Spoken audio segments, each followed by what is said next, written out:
In the heart of Southeast Asia lies the Kingdom of Cambodia with its fascinating, elusive charm.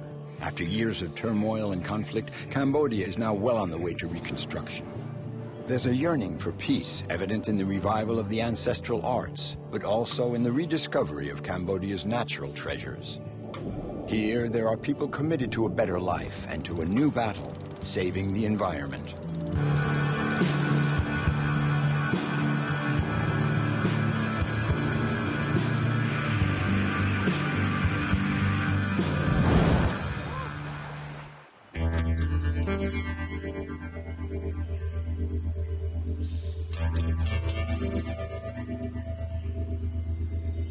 Tonle Sap, a miracle of nature, is the lifeblood of Cambodia. More than just a lake, it is the elusive domain of water. With its floods and droughts, it sets the rhythm of life for 3 million Cambodians.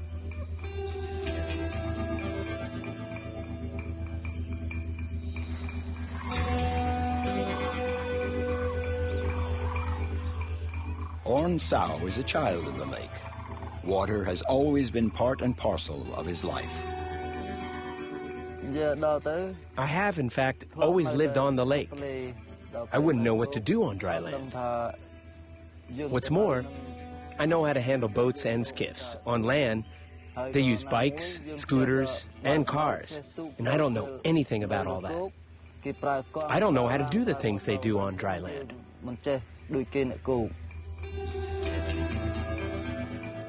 Orn lives on the western part of the lake, in the village of Crocodile, which literally means end of the shores. 6 months a year, the river overflows its banks and floods the forest. A village like any other, or almost, for here nothing is fixed. Everything floats. Life is suspended, gliding along the surface of the water.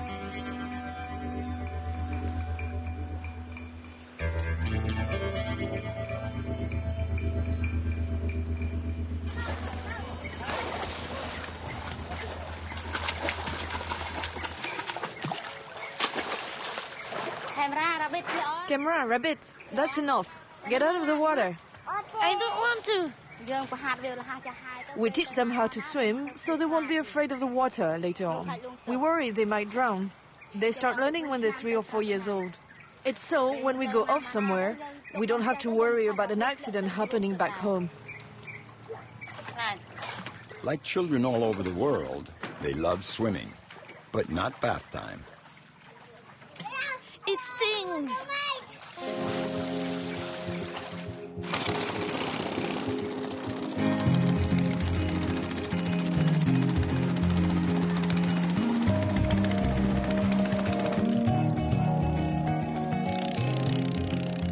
Life on a lake means adapting.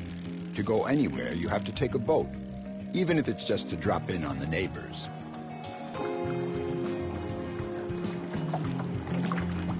From a very young age, the lake dwellers have to know how to handle a wide variety of craft. Even more so since there are no traffic regulations on Tonle Sap.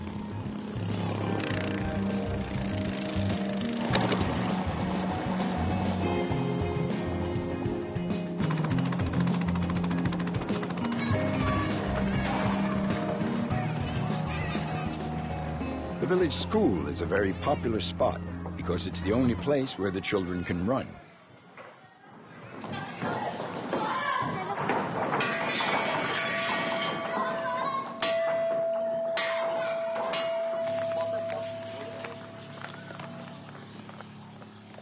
Orn is getting ready to leave for 10 days. He's a ranger in the Crocodile bird sanctuary.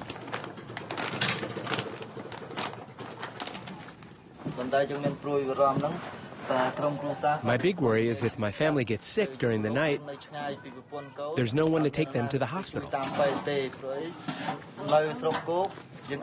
On dry land, you can always walk, but here, you have to know how to handle a boat. You wearing Daddy's hat? Come on, a little kiss?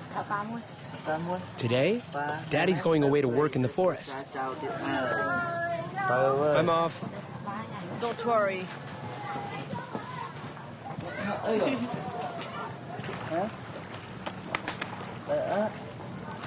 Bye-bye. There are 42 rangers to keep watch over the sanctuary. The patrols always take place in tandem. For Orn, the profession of forest ranger runs in the family. He's teamed up with his brother, Rota, for their patrols into the flooded forest of Crocodile.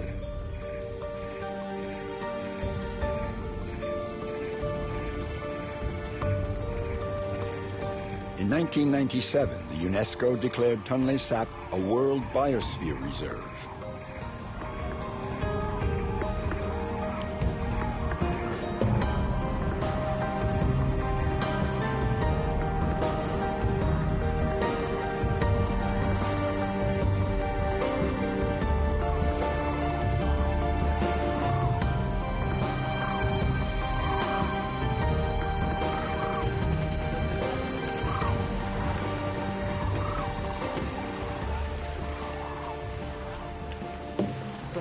Good morning, sir.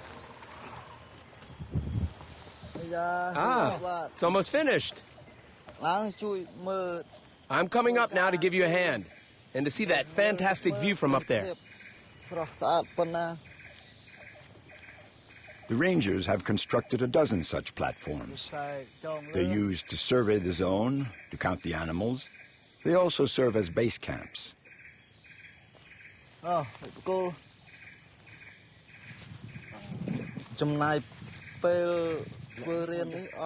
Building a platform like this takes 2 days with 5 or 6 people. But if there are only 2 or 3 of us, you have to figure 6 and 7 days. First, we have to study the type of tree. Then, we have to figure out the best angle for the platform, so we have an unobstructed view. That makes it easier to count the animals. Now there has to be a clear view, and the tree has to be the tallest one around.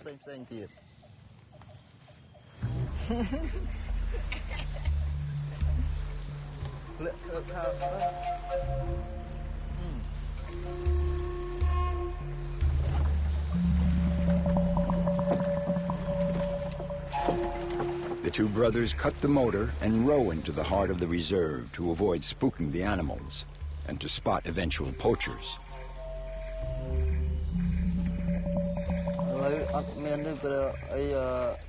Thanks to our efforts, poaching has been reduced about 90%. We make our rounds. We're stricter. We take shifts to keep watch over this place night and day.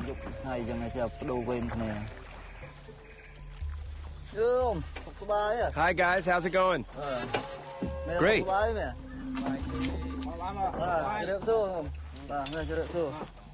So, what's the report today? Have you seen anybody bothering our animals? No, nobody. Just some local fishermen. We gave them a friendly talking to. It's time for the new crew to take over until the next change in shifts.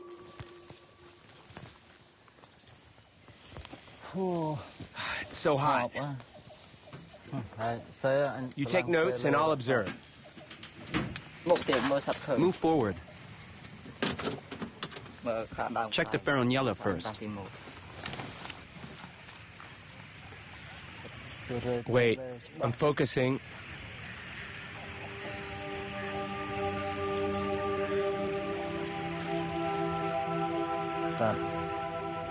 There are loads of birds. I see white all over. 23, 24, 25 females. 11, 12, 13 nests. The fish-filled waters of Tonle Sap make it a paradise for migrating birds that flock here in the mating season. But the excessive poaching of nestlings and eggs has disrupted the ecosystem. Out of 100 species listed, 11 are in danger of extinction.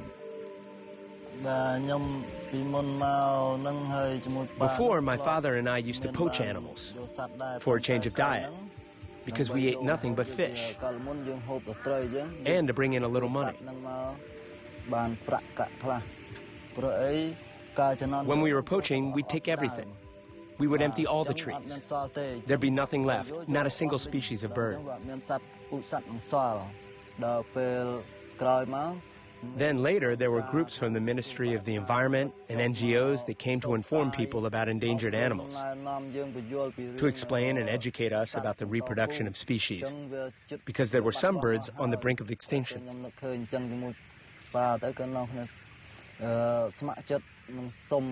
So my father and I thought it over, and we decided to get involved and to work for the protection of nature and birds, to preserve them for future generations.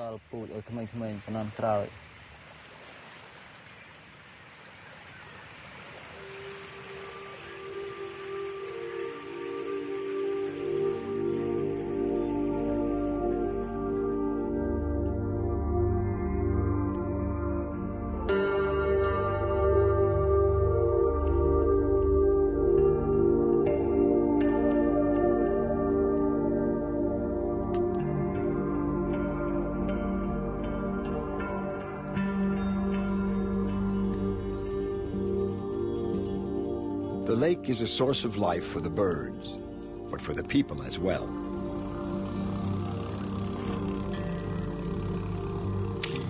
The water hyacinth, an invasive plant harmful to the environment, is an abundant source of raw material for the village women. They've formed a cooperative and export their craft work all over the world.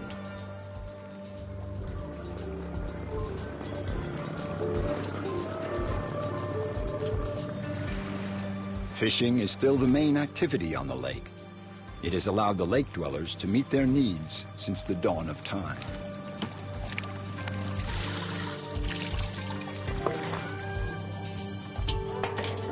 Ten days later, Orn has finished his shift and is now back in the village.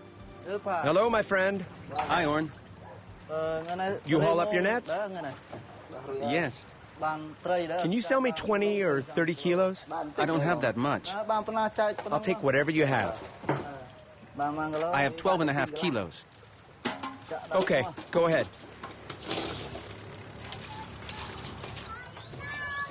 Orn needs a lot of fish. He has many mouths to feed.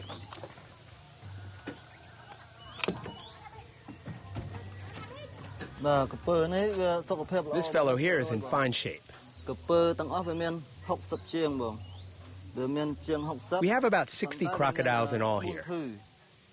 And there are 4 categories: the 1-year-olds, 2-year-olds, 3-year-olds, and the over 10s.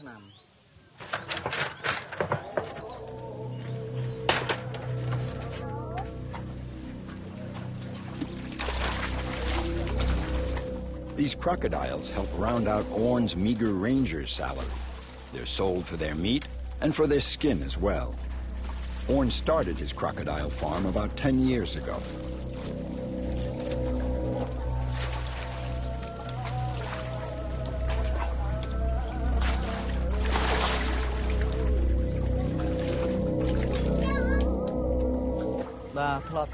Back then, I captured some in the wild. I can say that now because these laying females here, they're at least 10 years old. And these are the crocodiles I captured with my father for breeding. Now, I didn't take many.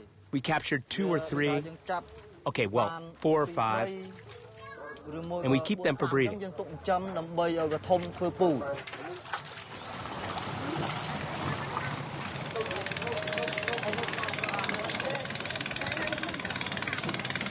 Go on. Pull the rope that way. Pull, pull.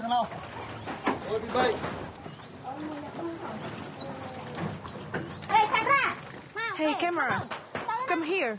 We're leaving. It's time to go.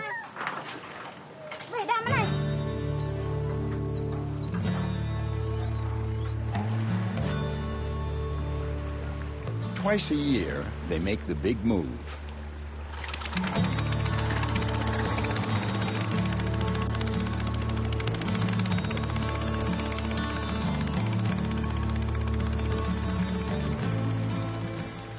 They don't bother with trucks and packing boxes here. They simply move the house with the whole family inside. There's the high water season and the low water season. Now, when the water level rises, we move back towards the forest. When the water recedes, the level is low, and that can destabilize the house, make it rock on the bottom, you see?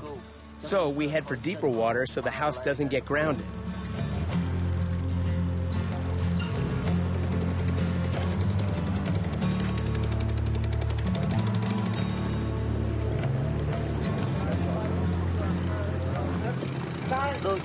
As the Khmer saying goes, you have to follow the channels to enter the estuary, which means we have to adapt to all sorts of situations.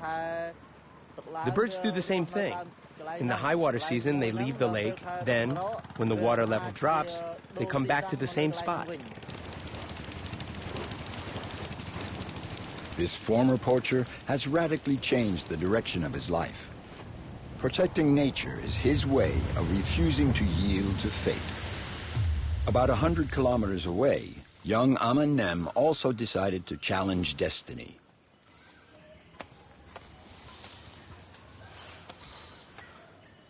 "352 steps and a 76-meter climb separate the gods of the Wat Banon temple from mere mortals.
Usually, I train from 8 to 11 a.m. and from 2 to 5 in the afternoon, Monday through Friday.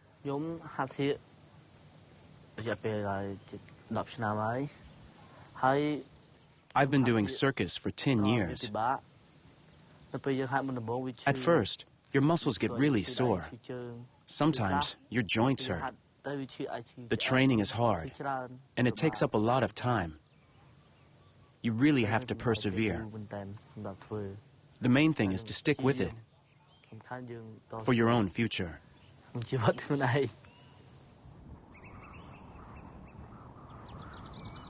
Aman is 19. He was born in Battambang province in the west of Cambodia and is now a student in the town's circus school.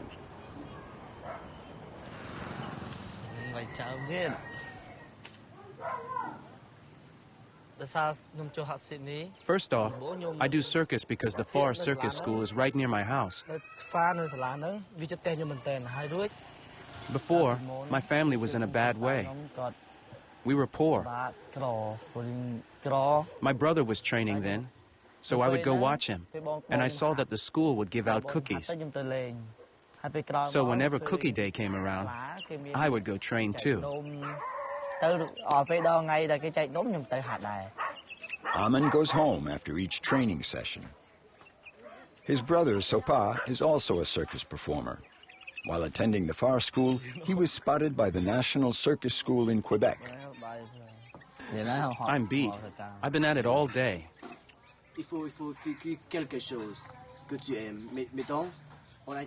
Sopa now works with the world-famous Cirque du Soleil.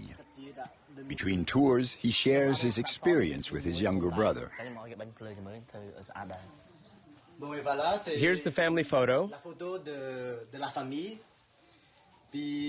My parents have 12 children, and 7 of them are in the circus. There's my brother Brandy, Sotia, Aman, Contia, Tira, Pello, and me. I saw that my brother traveled to France, so one day I asked him how come he got to go to France. And he said, if you want to go to France, you have to be in the circus. I tried it, and I liked it, and yeah.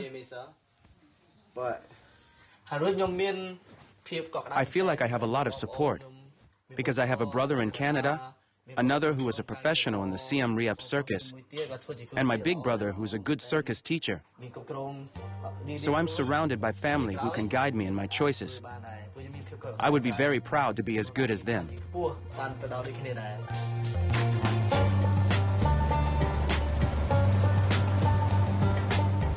Thanks to the success of his children, the situation of Aman's father has improved, and now he has a tuk-tuk. Today, he's taking Aman to see his brother perform at Siem Reap, 170 kilometers from Battambang.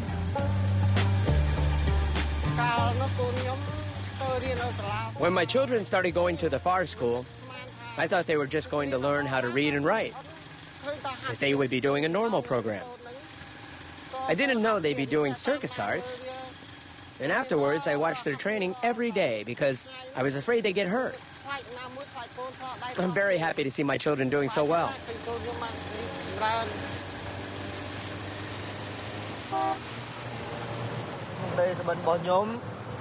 My dream is to become a performer who plays all over the country, all over the world, and all the countries that I've never been to. That's my dream. I want to see, to hear, to experience how beautiful it is and how difficult it can be. Where my limits are. That's it. I want to experience everything.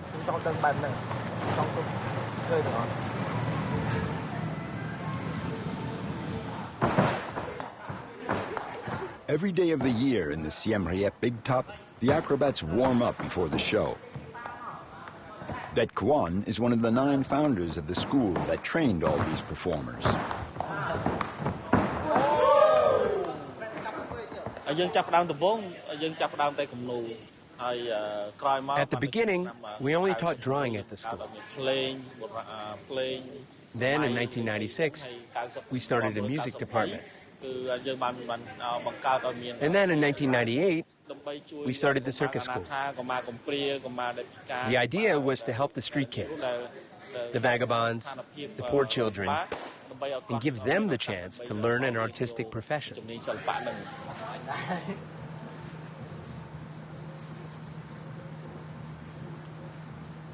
Aman has gone backstage to see his brother. You need help? No, you'll mess me up.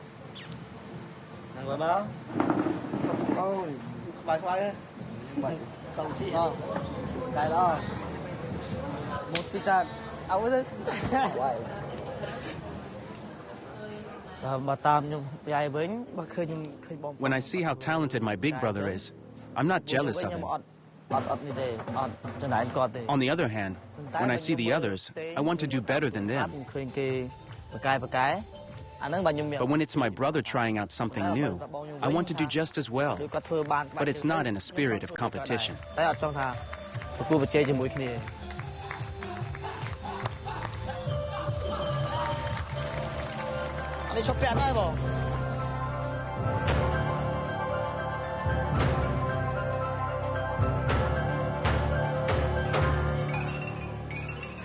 This entire adventure sprang from a place free and open to all, a unique school, Phar Tonle Sap, which literally means light of the arts. It's open to underprivileged children and goes from kindergarten through high school. An education in the arts here puts the smile back on the children's faces. Keep your hands up, straight, straighten up. Okay, go down to the end, come back, and turn here. Brandy is Aman's eldest brother. The career of an acrobat is short. He retired from performing at 33 and became a teacher and choreographer. Keep your balance? Yeah, just like that. When I was a child, I was in the street selling cakes. It was what you could call the life of poor people. As soon as I started studying here, it made me very happy. It changed my life and that of all the members of my family, my brothers, my sisters. It's all thanks to the generosity of the Far School that encouraged us to go on stage and sent us to study abroad. These kids are like me. There's no need to force them. They came of their own free will. They saw something amazing, they liked it, so they come to train like me before.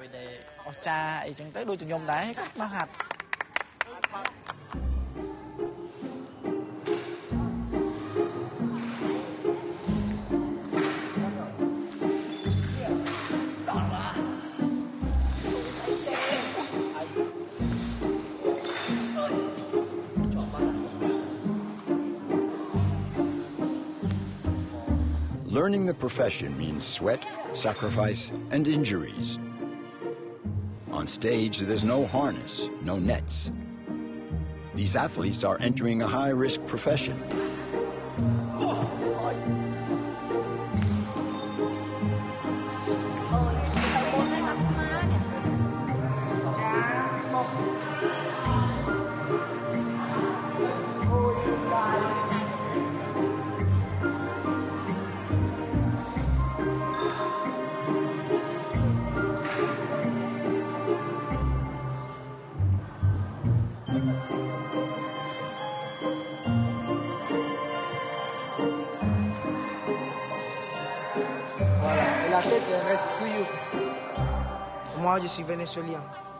I'm Venezuelan.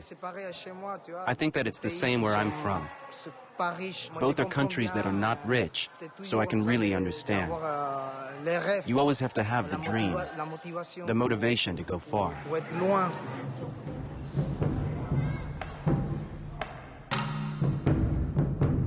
Circus in Cambodia dates back to the 6th century AD. It was not merely an affair of street performers. It was ranked among the noble arts and entered into the spiritual world of pagodas and temples.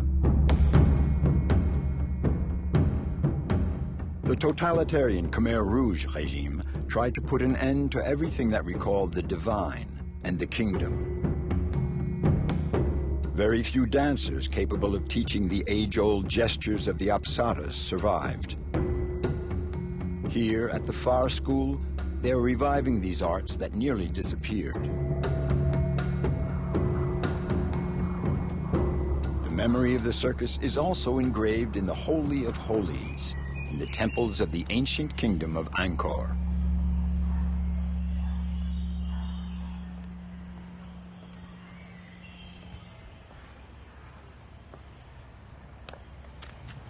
Det spent his childhood in refugee camps.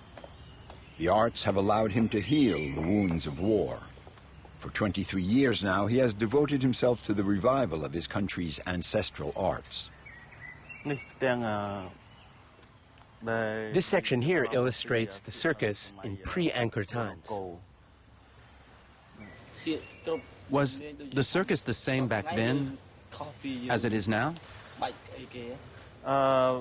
I think that back then, they didn't have as many techniques as now. Look, on this bas-relief, you can see a man. He's on his back juggling a wheel. And here is a man lifting 3 others. They were strong to be able to carry 3 men. As far as overall technique goes, that's international. It's universal. But what marks us off from the others is that here, it's inscribed in this wall, which proves that it goes back at least to that time. Look, it's carved into the stone, indelible.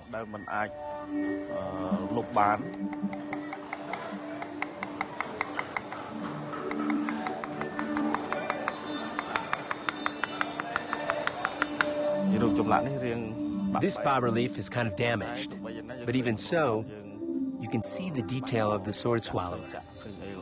It's going down his throat. His throat has to be perfectly straight for it to pass. Otherwise, there's an accident.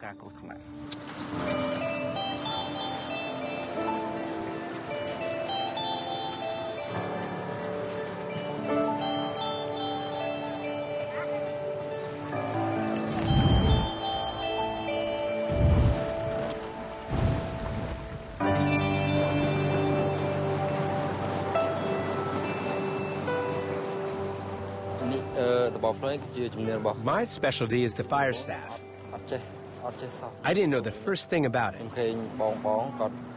I saw the other kids spinning fire staffs, and I wondered how they managed to make the flame flare up. Sunda is in the same class as Aman. To become a circus performer, one has to strive for perfection, to surpass oneself, and then to surpass the others.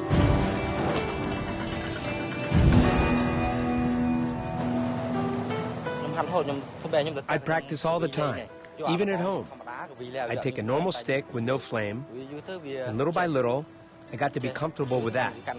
Eventually, the teacher noticed me and let me practice with fire. I think it was because he saw I was making good progress.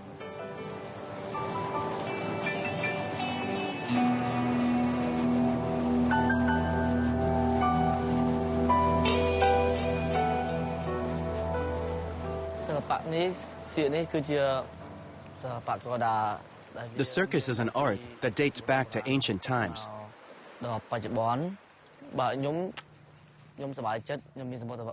And I'm happy and proud to be carrying on this art today.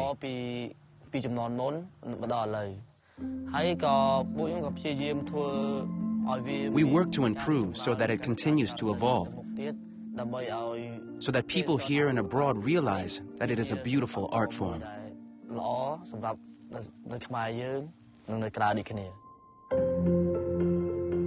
Becoming a circus artist means rehearsing tirelessly to make the public believe, at least while the show lasts, that magic is possible.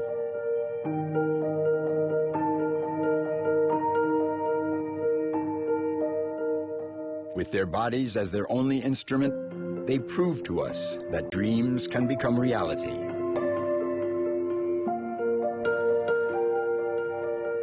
Aman's story is also the story of many other children like him, the story of poor but determined kids who give their all for their dreams and eventually work their way into the spotlight.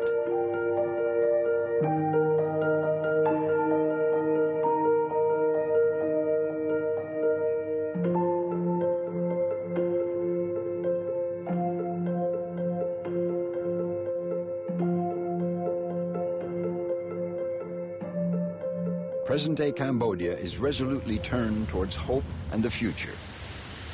To travel to the ends of the earth, to pursue one's dreams wherever they may lead.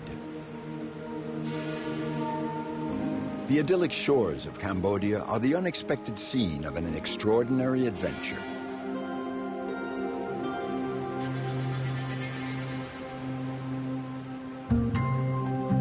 "13 kilometers off the southern coast of Cambodia lies a string of islands as beautiful as they are fragile.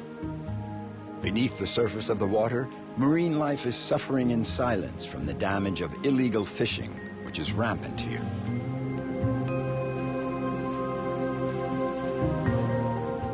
"12 years ago, Paul Ferber began a new life. He left England and landed on these tropical islands in the Gulf of Thailand. He has never gone back. He decided to devote himself to this sea that gave him a new lease on life. I'd like to think I'm an advocate of the sea.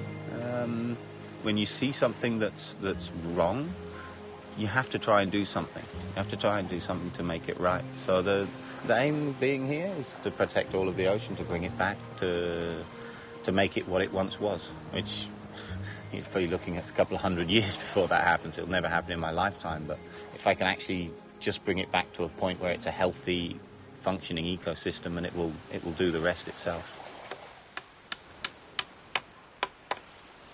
With the help of the government, Paul settled on this previously uninhabited island, Ko Atse. He's the founder of MCC, Marine Conservation Cambodia. His NGO regularly receives a dozen or so Khmer and international volunteers and scientists.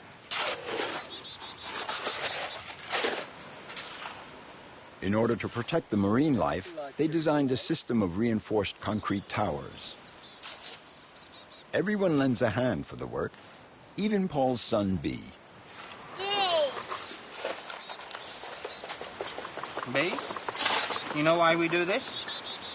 Yeah? To make the house for the fish to live in. Maybe, if we're really lucky, we can grow some oysters on them too. Huh? The oysters will clean the water. Yeah?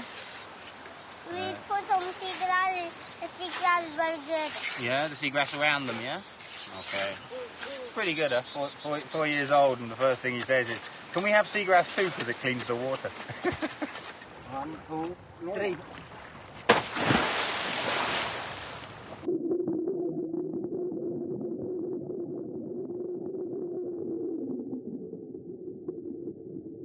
The very, very first initial idea was anti-trawling.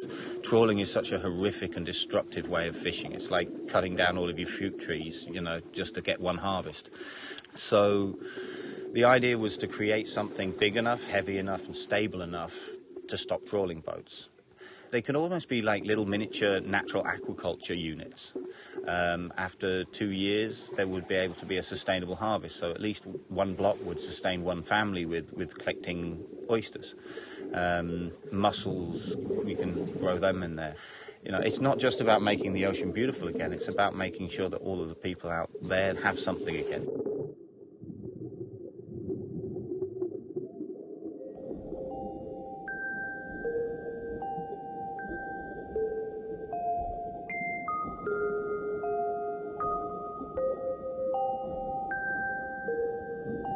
We see the life coming back all the time.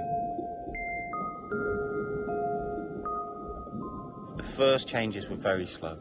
You know, 6 months, 7 months, and we've seen maybe 3 or 4 more fish, and the water's still pretty dirty. But now, after 3 years, it's starting to explode. It's amazing. You go in, and every other day you're seeing a species that you haven't seen here before. It's really hopeful. I mean, it's still only our tiny little area, but with the government agreeing to expand the conservation areas over the next year, we can expand. We can take that and start to just build more and more.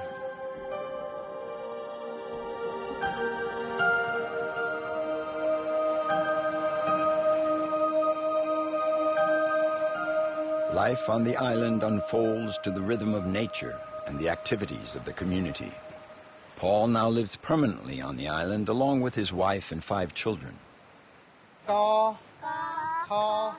scientists that pass through take turns in homeschooling the children.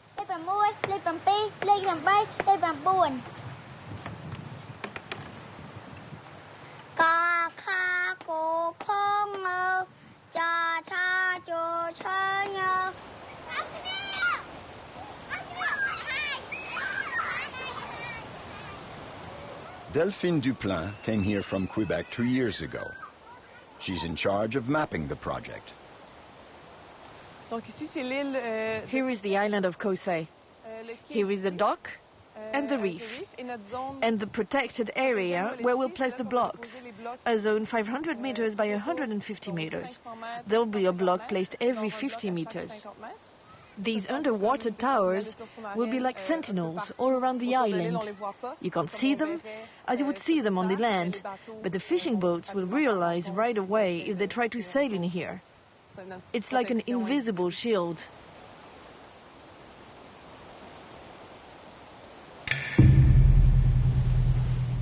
The island has an interesting past. Now it's in the front line fighting for the environment, but it also bears the scars of yesterday's wars. For the island is situated in a strategically important spot near the Vietnamese border. They began to build bunkers here during the Second World War. This continued under the Khmer Rouge, who were at war with their neighbors.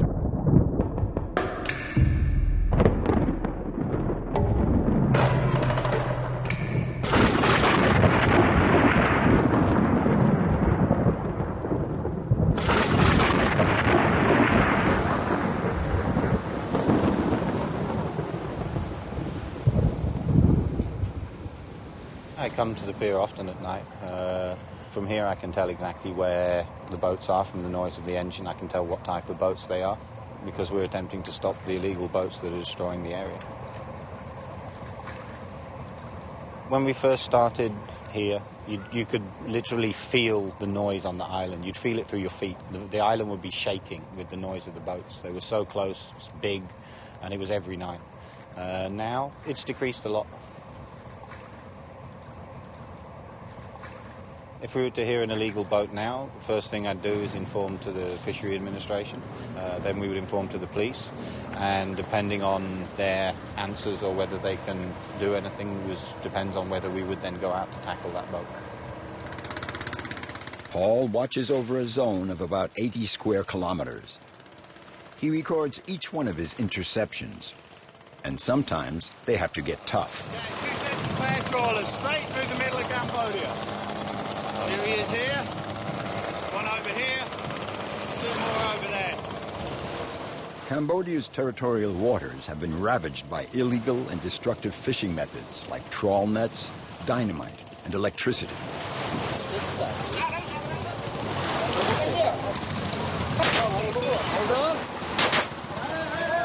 That night, there were so many illegal boats that Paul and his crew received armed assistance from the authorities. It's one way to keep the outlaws at bay.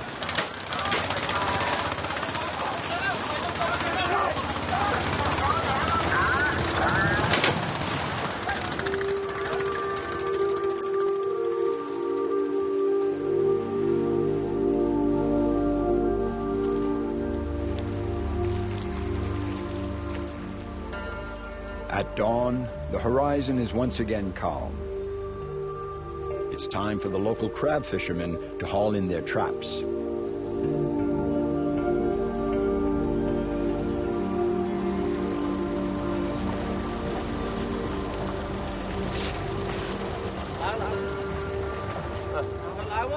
Paul keeps himself informed through regular contact with all the local fishermen.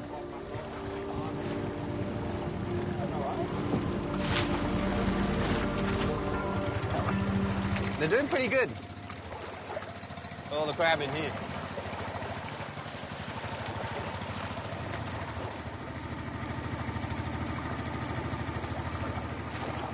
We're on a long tail, small scale fishing using what they call lopkadam. Lopkadam is basically a collapsible crab trap. They've got 2,000 of them that they laid out last night and they're pulling up now.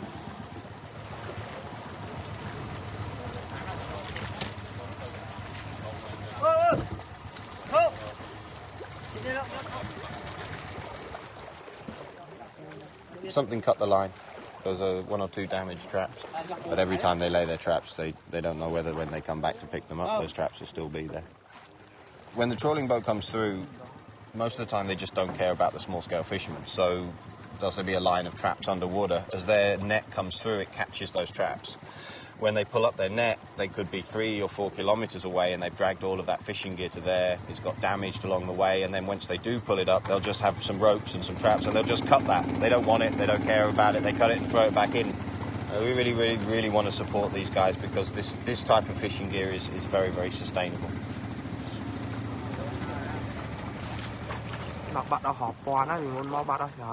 It's true.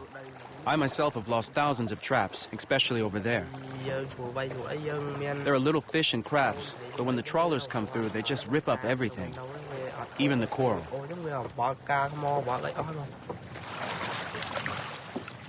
Paul himself refuses to fish, so when he gets the chance, he buys seafood from the locals to support the type of fishing he believes in.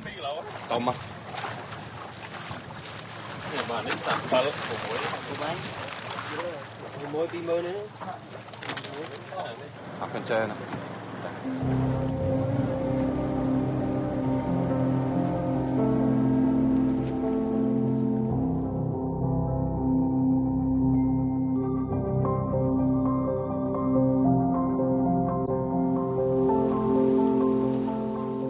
Paul has had 1,001 lives.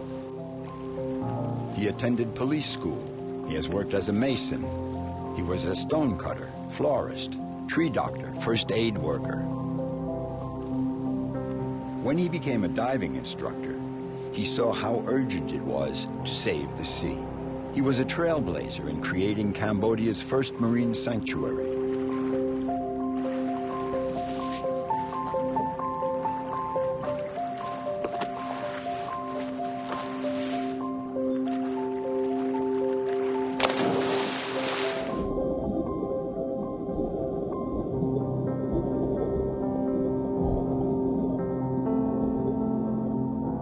I loved small stuff. When I went diving, it wasn't about all the big things you could see or the clear water. It was about finding all of the really bizarre and strange camouflage creatures. Ghost pipefish, the nudibranches, all of the small marine life.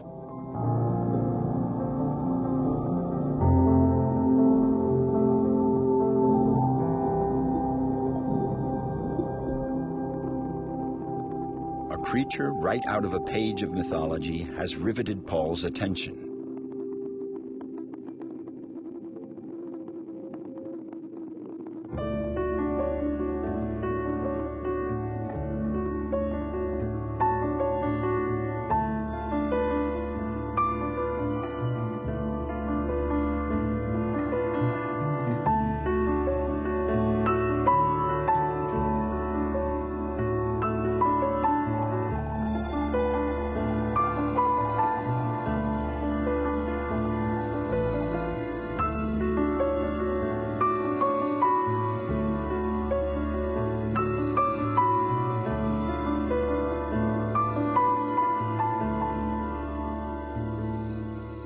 When I came to Cambodia, I did a dive in Sam Lom where I saw 56 seahorses in 1 hour.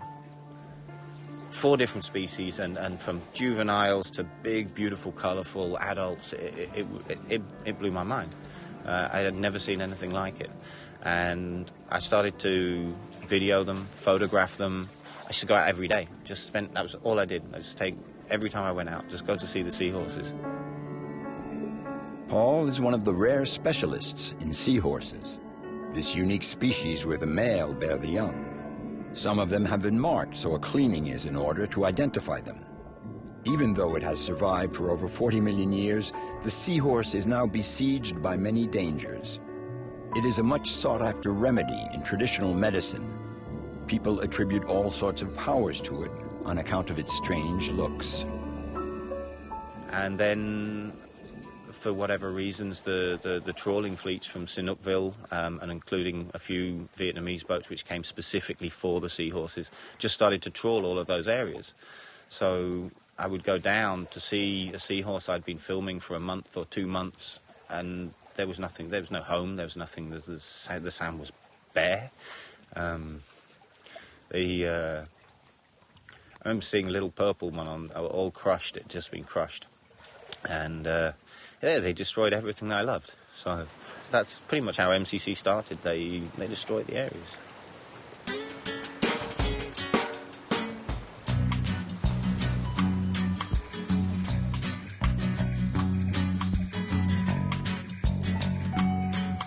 Paul is a model of courage and determination. He has made radical life choices straight from his heart and mind. How many you got, B? You got enough? Jasmine! He's 40 years old. He's not rich, but he is free. Oh! Most important, he's protecting what he holds most dear, his family and the nature that surrounds him. Oh, let's go see your mama.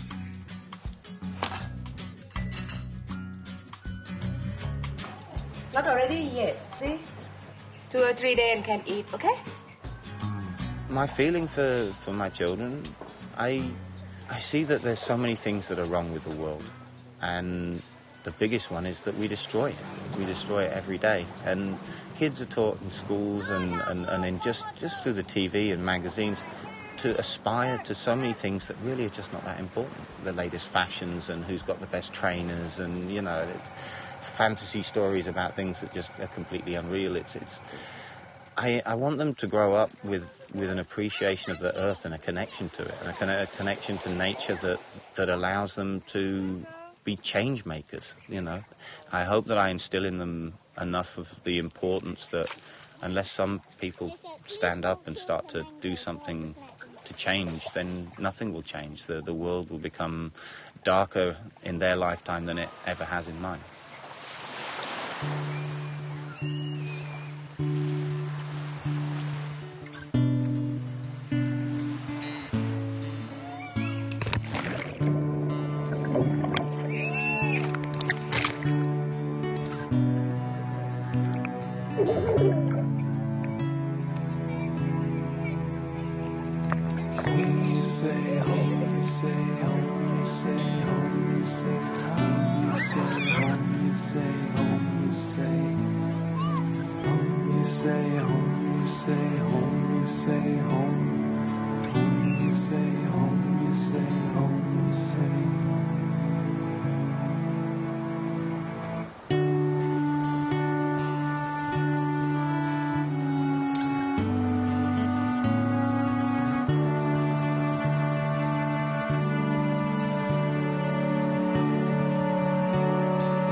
Somewhere on Earth is heading to Asia to discover Laos, the land of 1,000,000 elephants, a realm of mountains, water, and forest. The Mekong, the world's 10th longest river, crosses the country from north to south and sets the rhythm of life for the 6 million Laotians. Bordered by China, Burma, Vietnam, Cambodia, and Thailand, Laos has no direct access to the sea. Half the country's territory is covered by forest. It's an island of greenery, populated by more than 60 ethnic groups, and a vast store of cultural wealth. Leua, an itinerant vendor, spends most of his time traveling with his family on the Upper Mekong near the borders of China, Burma, and Thailand. He knows this mythic river inside out. Pheng is also an inveterate traveler, but he sets out for the most remote corners of the country at the wheel of his old army truck. Pheng, who practices meditation, is progressing on the path of wisdom that all Buddhists dream of traveling. 1,000 kilometers to the south, near the Cambodian border, are the Kon Papeng Falls, the largest in Southeast Asia. Soan is a fisherman, a very dangerous profession. Every day, these men working above these turbulent waters place their life in the hands of the spirits of the Mekong. I don't cast my net just anywhere. I cast it only in the spots I know well. This is how I feed my family, according to what nature is willing to let me have.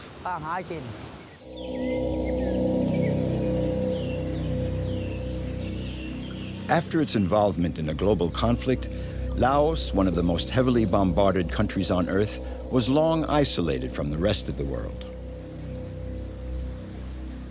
Now, Laos is a haven of nature and tranquility. All its rivers flow into the Mekong. Asia's legendary river, called the Mother of All Waters, is a vital artery for the country's inhabitants.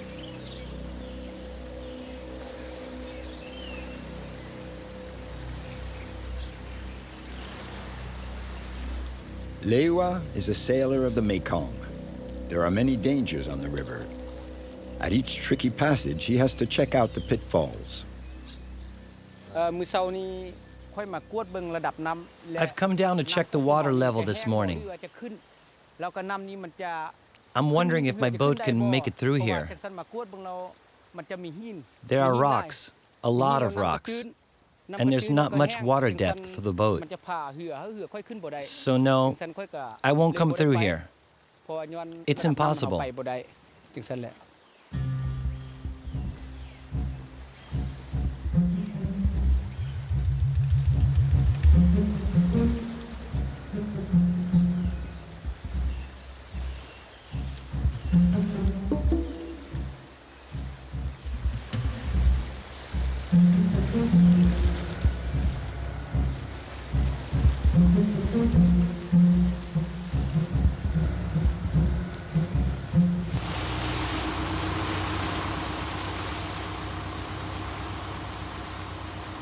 Leua has been navigating on the Mekong for more than 20 years, but he's been captain of his own boat for less than 6 months. All year round, he travels the river with his wife and 2 daughters selling his goods.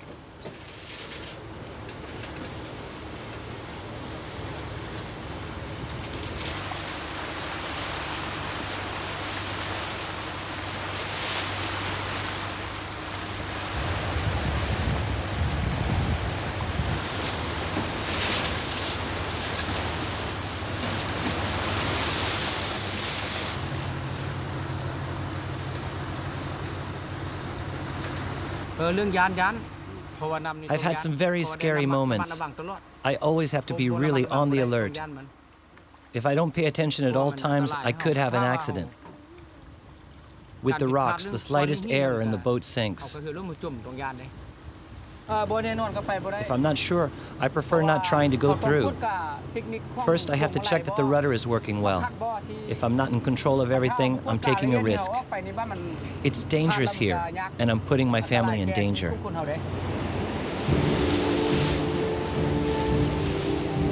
The Mekong Valley, usually so quiet and sleepy, seems to be waking up.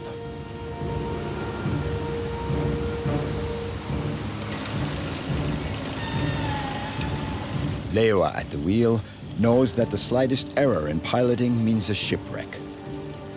The rapids are like a step, an obstacle they have to get across.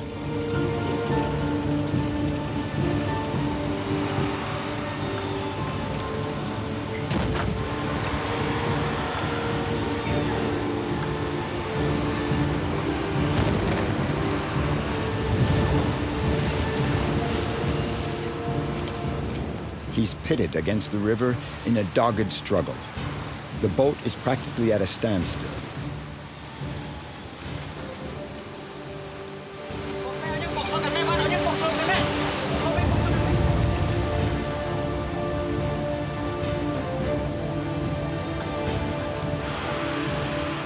Each millimeter gained against the current is a victory. The boatmen or the river. Impossible to tell who will win out in the end. The adventurers of the Mekong all know that the river has the right of life and death over its travelers.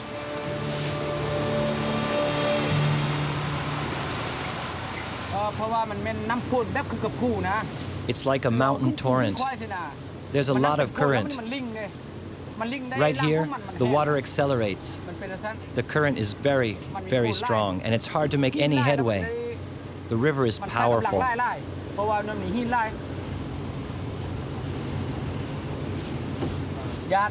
Yes, I was really afraid. Water is the source of life. We drink it, but it can also kill us.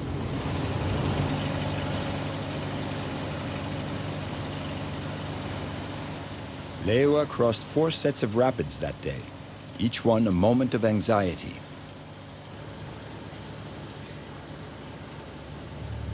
The motor is on its last legs from the struggle up the river. Leua has to get his family to the shelter of the next village before nightfall.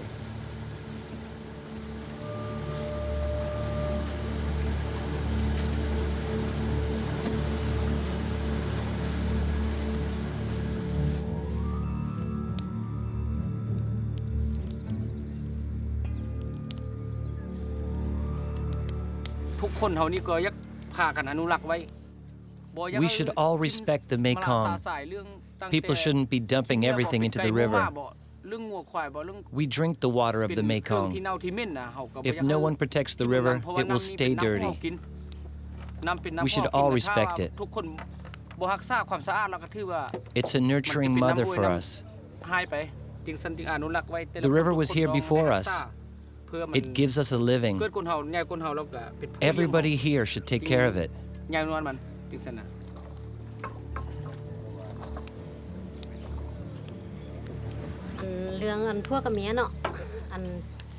Our couple is quite a lovely story. We're husband and wife, and we always travel together. We trust each other, and we love each other, and we love our children. There's no problem in our couple, and there's a lot of affection in our family. I love this life we lead.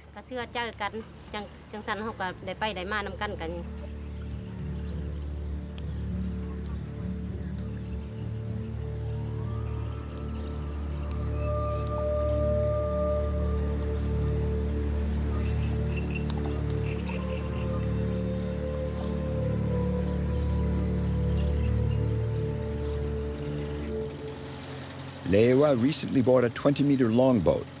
It's an old craft, but it has a smart line. In any case, it carries the dreams of Leua and his whole family. Together, they go up the wild valleys of Laos to sell their pottery and transport anything the villagers living on the rivers may need.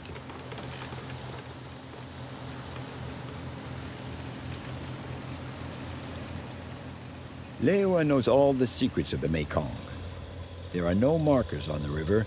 There are no charts. Navigating this river means knowing it by heart. Every bend, every hill, every tree, every landmark that could help sailors get their bearings. I am a man of the Mekong. I've lived on the river ever since my early childhood. My whole life revolves around the Mekong. And that's how it will be as long as I live, and as long as I can keep going.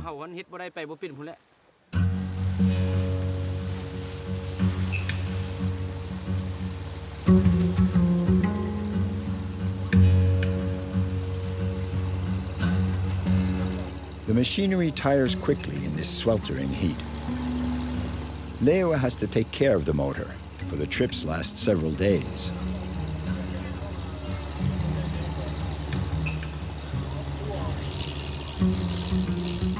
Maneuvering through the Mekong's rocks and treacherous currents, Leua has to know that he can always count on his motor.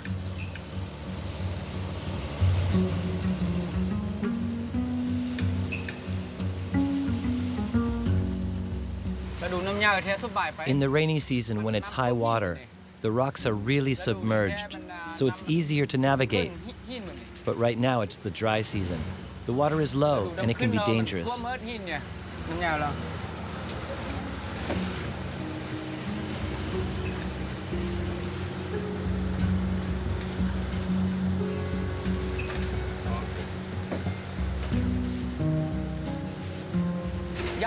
My main worry right now is the motor. If it breaks down, that means big problems. It should be okay. It'll hold up, at least I hope so. I'm not really afraid.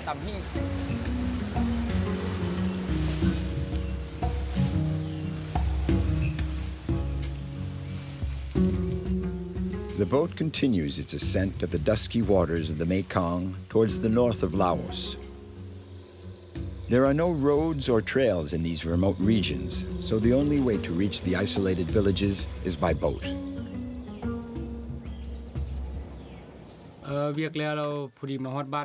I'm really glad to arrive. I've been on the river since 8 this morning. I can finally get some rest. In any case, we can't go any further. Night's coming on. It's too risky. It's always an event when the floating vendors arrive in a village. This evening, Leua is stopping in a small Kamu village, an ethnic group that lives along the Upper Mekong, one of Laos's 60-odd ethnic communities. We'll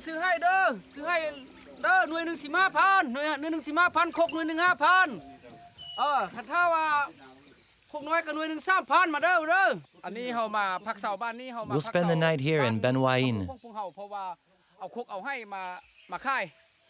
It's a Camu village. I'm going to see if I can make a few sales at the same time.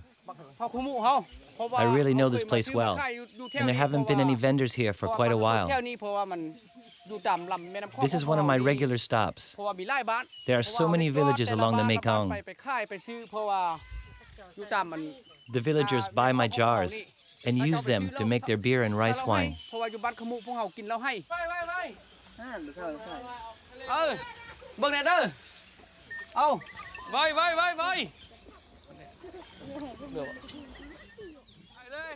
The villagers may not always have money, but they do always have something to barter. It'll take just a few minutes for Leua to unpack and sell his wares.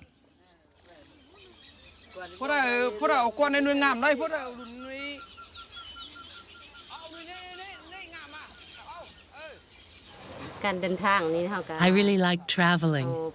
I enjoy the scenery. It's lovely. I like visiting villages like this one. I feel at home all along the Mekong.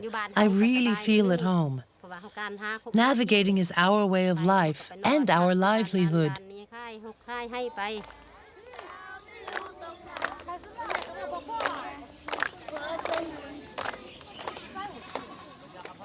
The villagers here welcome Leua like a member of the family.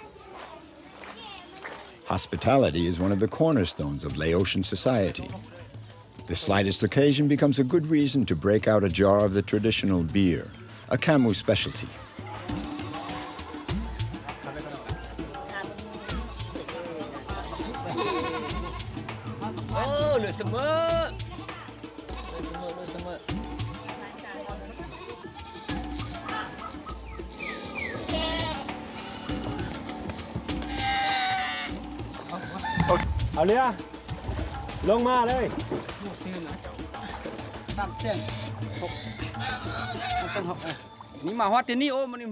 I sold almost everything. Soon I won't have anything to sell. I'll have to go stock up again.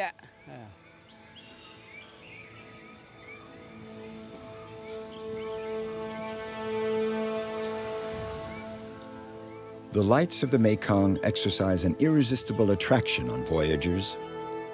The ancient land of 1,000,000 elephants was for a long time unexplored territory. In the late 19th century, a French adventurer from Brittany traveled the length and breadth of Laos. His name was Auguste Pavie. For years, Pavie traveled the peninsula of Indochina on foot. The Laotians who traveled with him during those long years of walking called him the barefoot explorer. At that time, the maps of Southeast Asia were still riddled with blank patches. In 1895, Auguste Pavie drew up the first map of Indochina.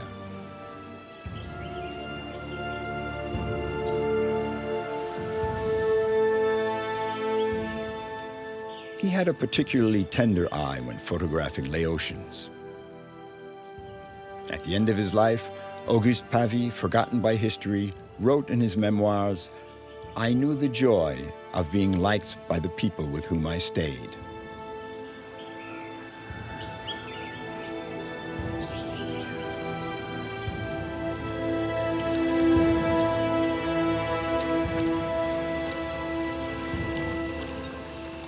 The Mekong is the soul of Laos and the lifeblood of the peoples along it. Everyone tries to live off the river: adventurers, peddlers, traffickers, and gold prospectors.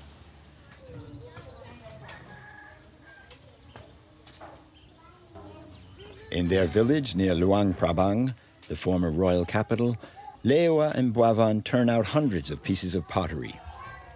When they're not plying their wares on the river, they spend their time making jars and pots. I dug out this kiln with a shovel in my own hands.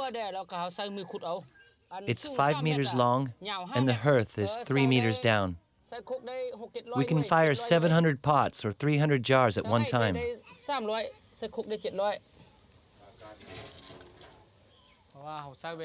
I have to keep a close watch over the firing for 24 hours, a whole day and night.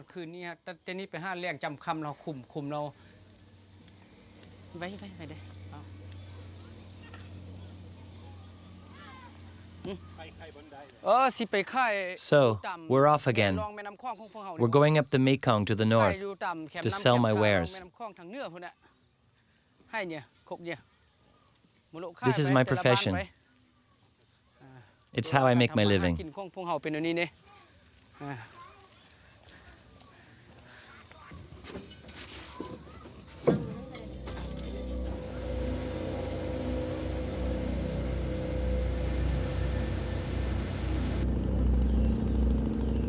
This is the life that Leua has chosen. He and his family live a free, nomadic existence on the Mekong.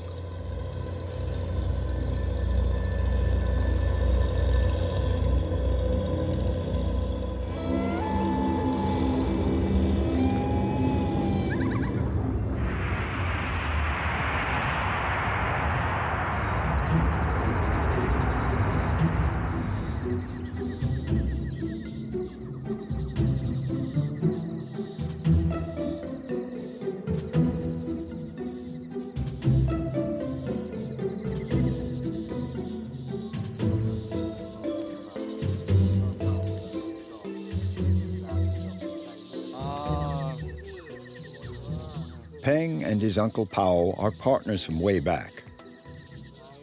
Together they've covered all the trails and tracks of Laos.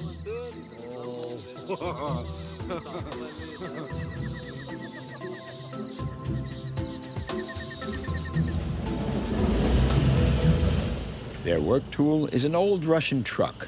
It's robust and just never gives up.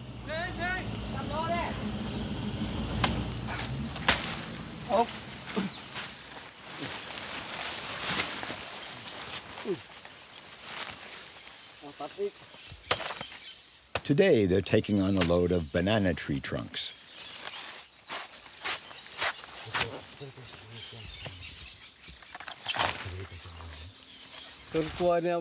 This is where we come to load up.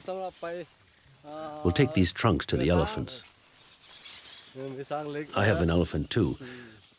Mine's made of iron and has wheels instead of feet. And my elephant can do 120 kilometers per hour. You know, nature is generous here. You can just plant anything. Everything grows naturally. This is really a land of abundance.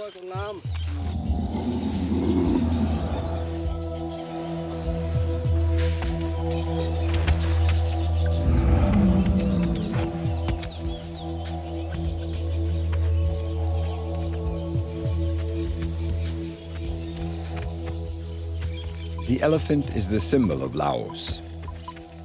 The country's elephant population numbers just over 800, half of which are still wild.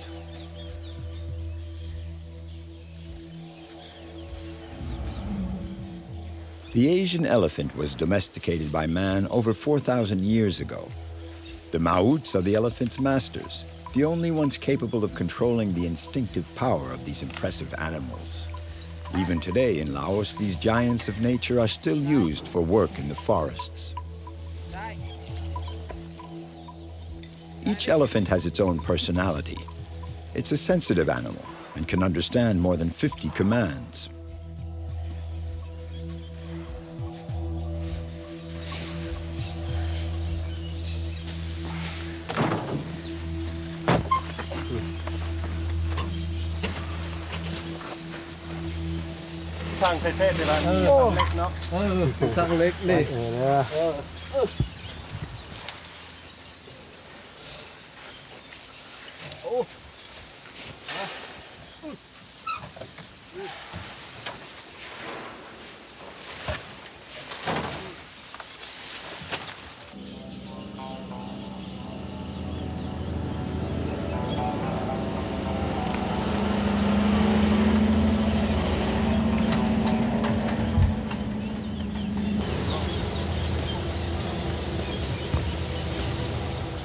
Pheng and Pao arrive in Sayaburi. They've come to deliver their banana tree trunks to the Laotian Elephant Conservation Center, the only place of its kind in Southeast Asia.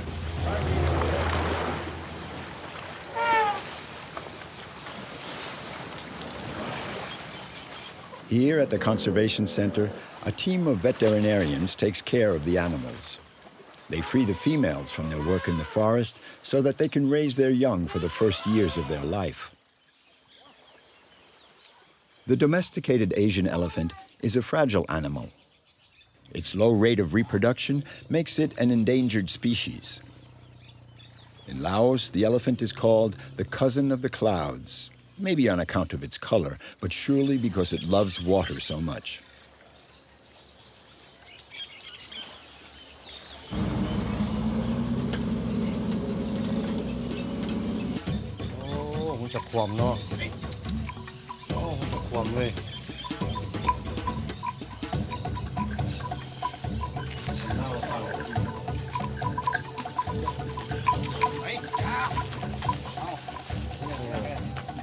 This morning, Pheng and Pao are eagerly awaited visitors, for they're bringing the elephants their favorite snack.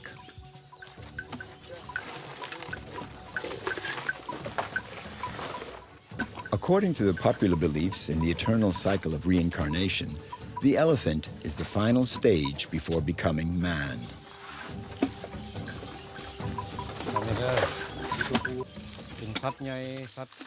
It's a very important animal for we Buddhists. It's a sacred animal. They say that Laos is the land of 1,000,000 elephants. They are beautiful, so majestic.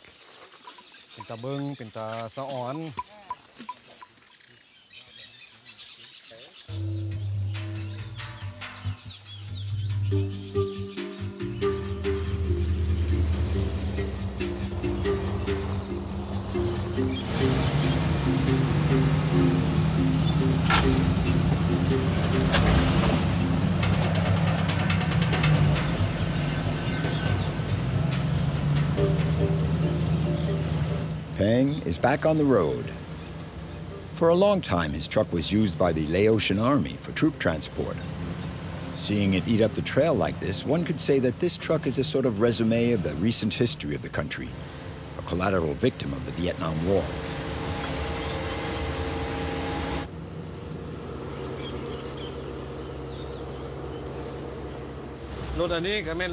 This truck is a akak.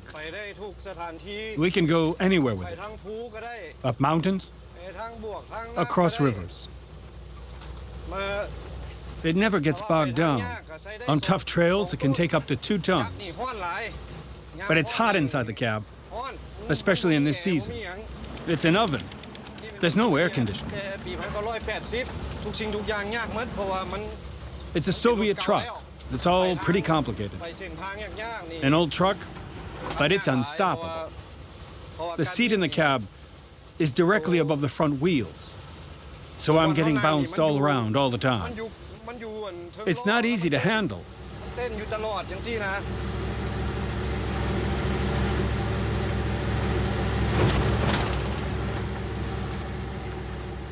The road is a family heritage. For Pheng, it's even a vocation, almost a spiritual quest.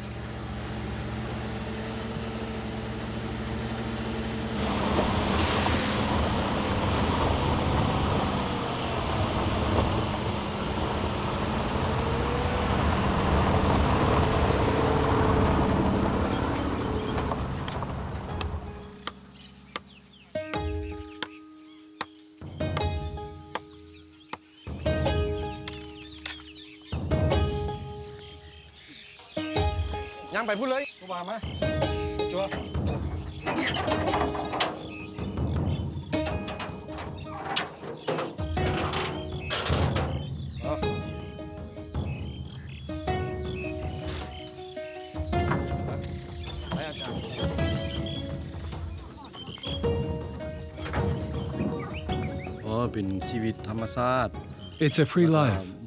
No constraints, no pressure. I can stay on here with the monks if I want. There's no one telling me what I have to do. When I have a load, well, I earn my living. If I don't, it's no problem. I'm not bothering anybody, just the opposite. That's what my trucker's life is like.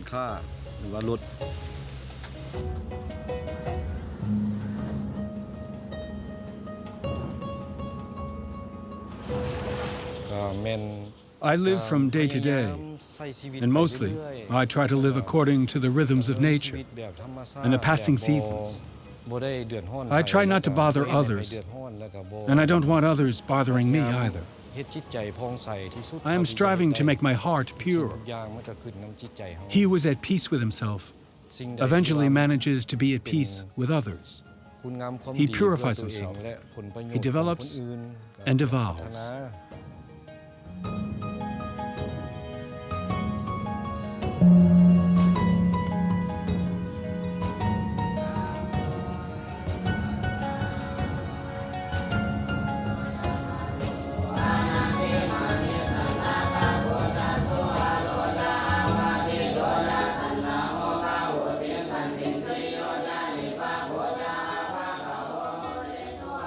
Pheng often makes stops to meditate. He has always been attracted by the monk's life, its serenity, its sharing. Sometimes behind the wheel of his truck, he dreams of withdrawing from the world to follow another path.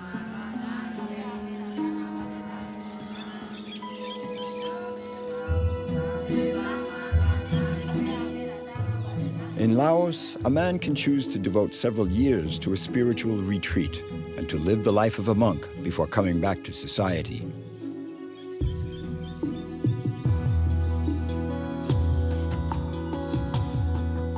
Pheng's life is a long road, a path that allows him to live as part of nature, to follow his destiny, and to reach out to others.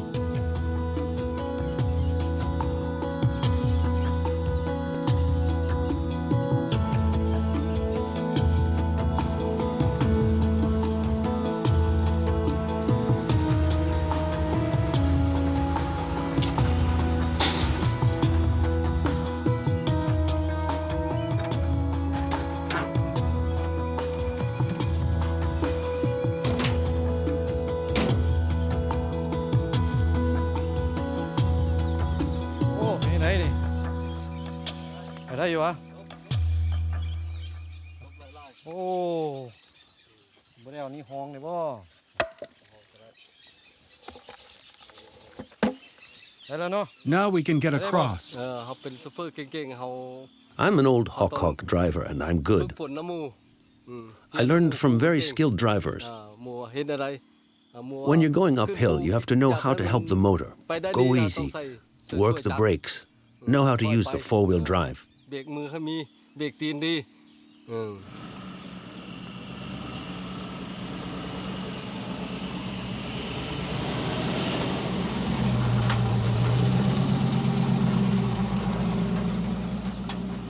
Eating up these dusty trails for more than 30 years. Its cruising speed hardly ever tops 30 kilometers an hour, but no obstacle seems to stop it.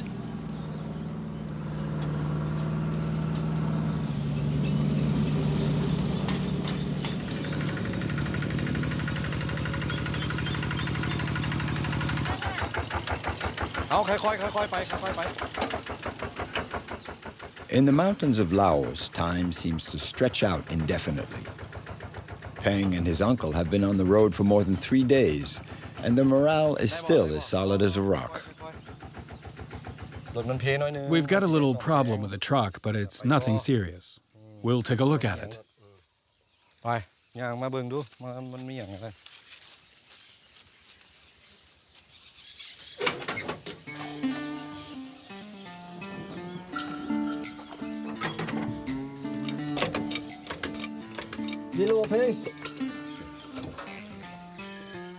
A few minutes with a screwdriver and a hammer are all it takes to get the old truck rolling again. Bo Pen Yang means no problem in Laos. This could be the motto of the whole country.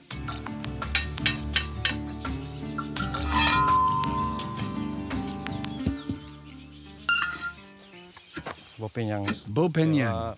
Everything is possible in Laos. We can repair anything.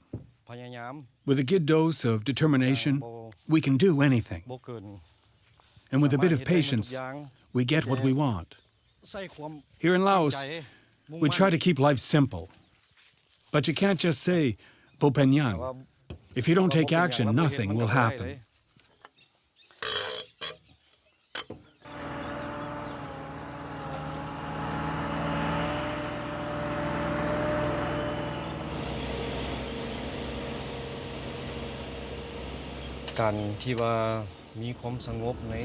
As the Buddha taught us, there's nothing certain in this world. It's up to us to find peace in the depth of our heart and to find serenity. Only then can one achieve happiness.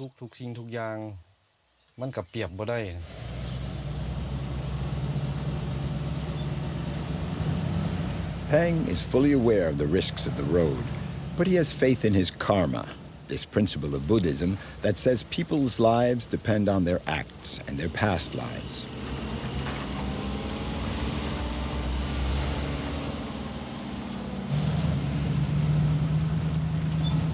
Driving the trails of Laos, Pheng is living the spirit of Buddhism. If he ever gives up this roving life, it will be because he has embarked on the path of awakening, a different voyage that's like a return to the essential.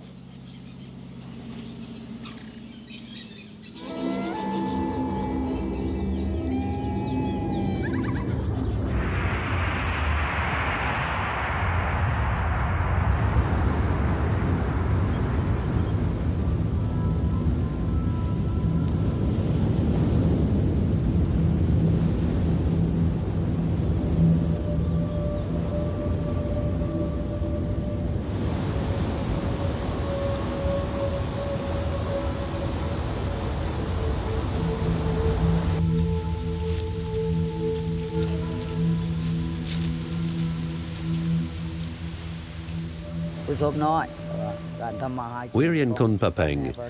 This is a fishing region. Everybody here makes their livelihood from fish, whatever the season or time of year.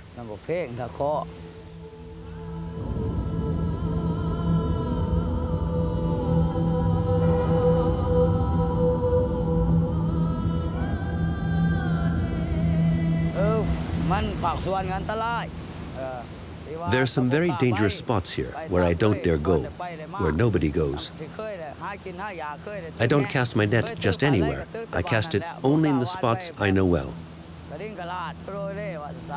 This is how I feed my family, according to what nature is willing to let me have.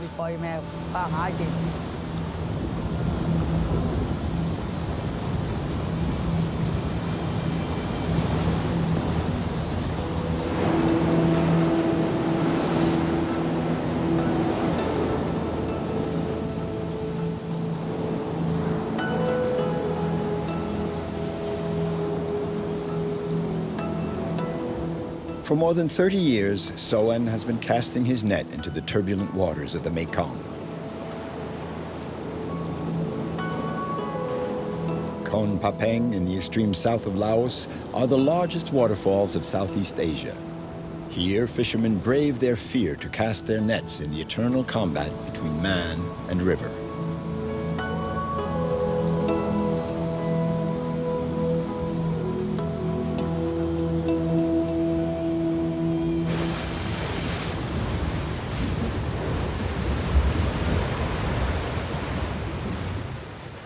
The eternal cloud. This is where Soan comes to earn his livelihood. In the rainy season, the water level of the Mekong can rise 2 to 3 meters, so Soan always has to adapt. He still has a few weeks left before the sky becomes overcast with clouds full of the monsoon rains.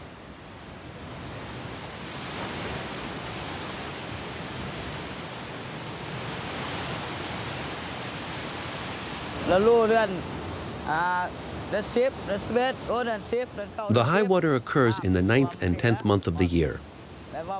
It gets very high here. Then no one wants to come here. It's all flooded. During the dry season, the water is very low. So I use different fishing techniques, like fish traps. In any case, I catch only the minimum, just enough to meet my needs.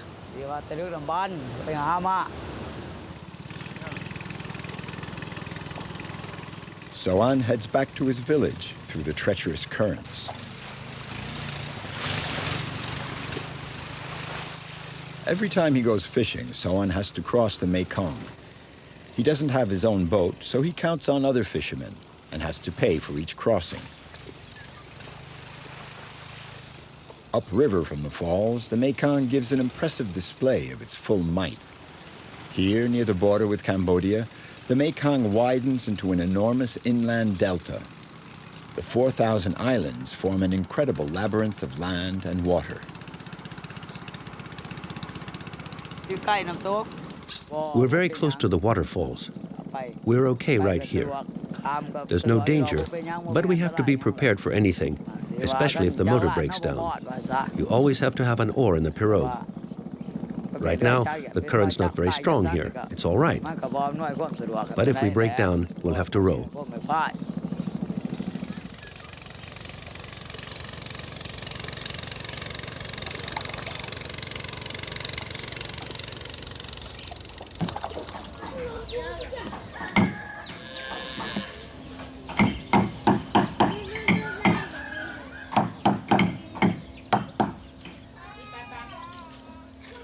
It took Soan 20 days of hard work to build this boat. It's his first boat, and he's very proud of it.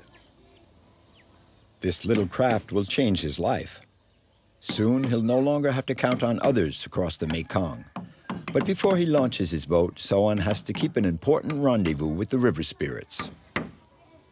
I'm bringing offerings to the shaman, a great protector of the river, so that the spirits will protect my boat.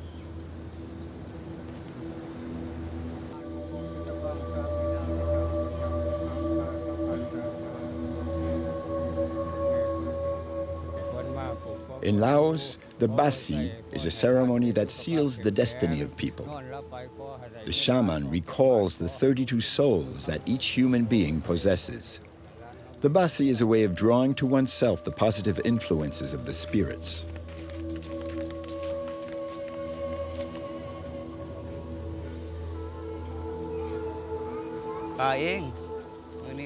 This is an auspicious day for me. I'm going to launch my pirogue.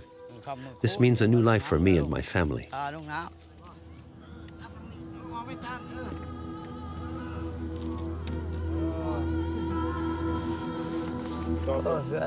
It is really beautiful.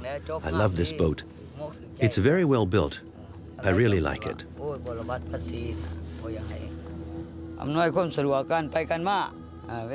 This is going to make my life so much easier. I'll be able to go where I want, when I want, and I won't have to depend on others to go fishing anymore. I'll soon be independent.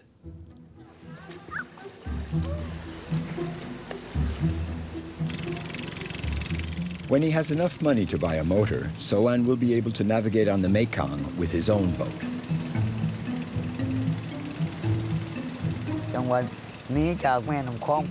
It's good to live on the Mekong. It's a nice life. It's like traveling on a clear and easy road. I could not live without the Mekong. This river is in my blood. It is part of me.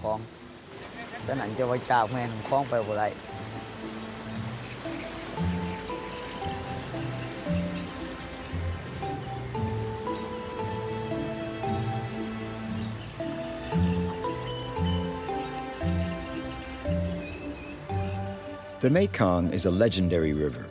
It runs more than 4,500 kilometers from the Tibetan Plateau down to its vast delta.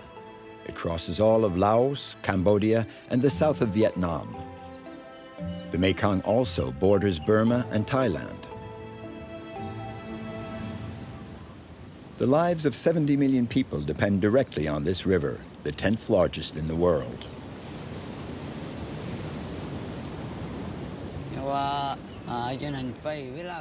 When I come to fish here in the waterfalls, I have to cross with this cable. There always has to be 2 or 3 other fishermen nearby to ensure my safety and to help me if I have a problem. And likewise, I am here to keep an eye on other fishermen. This spot is dangerous. Here on the Mekong, we all help each other out.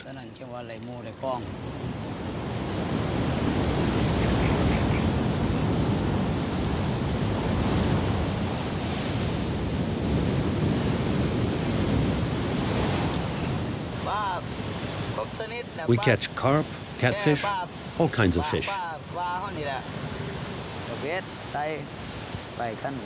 When I have a small catch, I keep some fish to feed my family.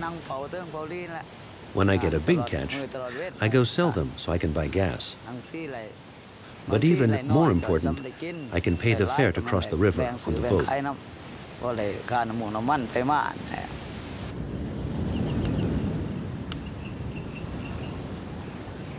To make a livelihood from the river's resources, the fishermen have to adapt and be resourceful. The Tonle Sap Falls form a natural, insurmountable barrier. In the tightly knit community of fishermen here, the most daring are also the most respected. These are the tightrope walkers of Tonle Sap.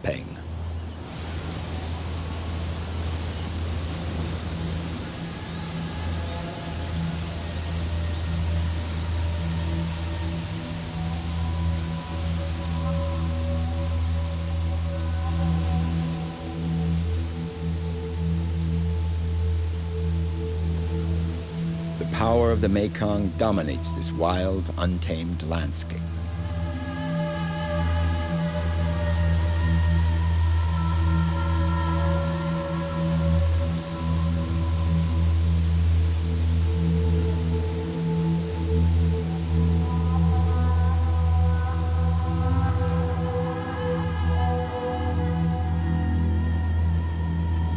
Under the admiring eye of Soan, Sam Nyen juggles with the laws of equilibrium.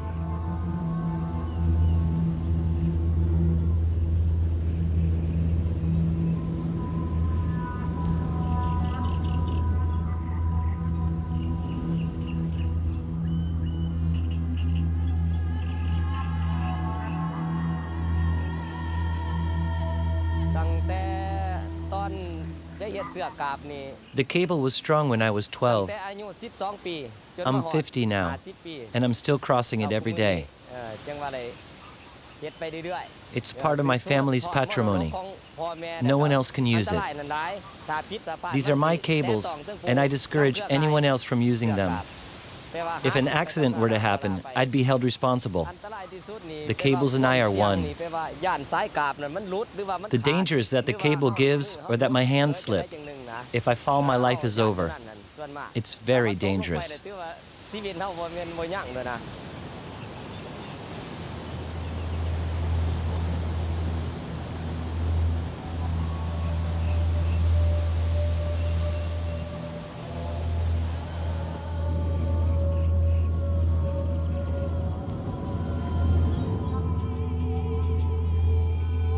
The environment is hostile, and the climatic conditions are extreme in this part of the world.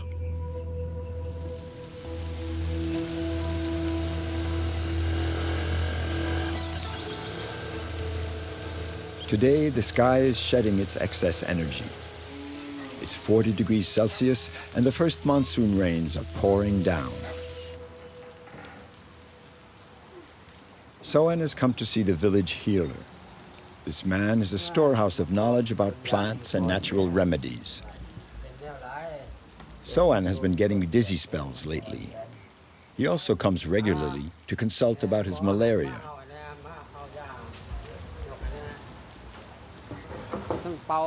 Depending on the diseases, I'll do incantations.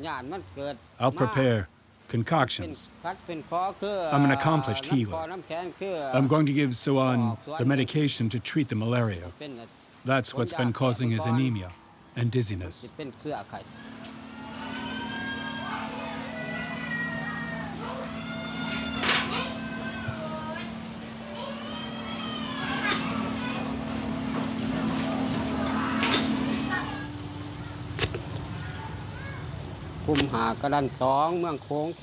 I've been a healer for about 30 years. I treat many of the villagers here. There are also people from the whole region who come to see me.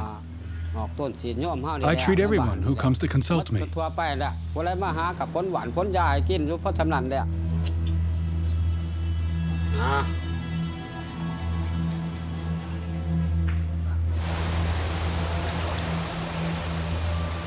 Even though the fishermen of Tonle Sap may be protected by the river spirits, they're still constantly risking their lives.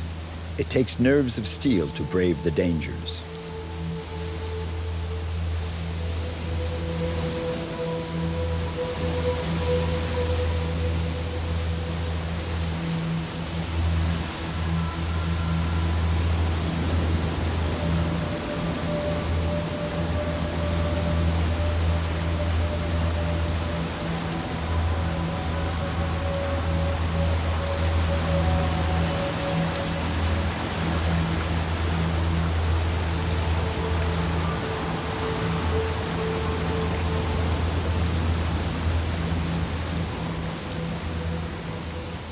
The slightest error can be fatal for these balancing artists of the Mekong.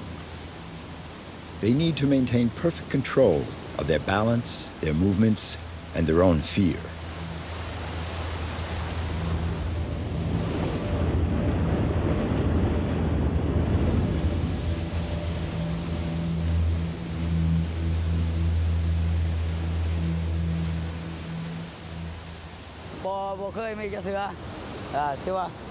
Here at Kon Papeng, there are in fact very few accidents. In the spots with a strong current, where there's lots of water, we cannot cross. It's impossible. We know that. That's just how it's always been. Despite all that, if someone decides to cross anyway and they slip, they are done for.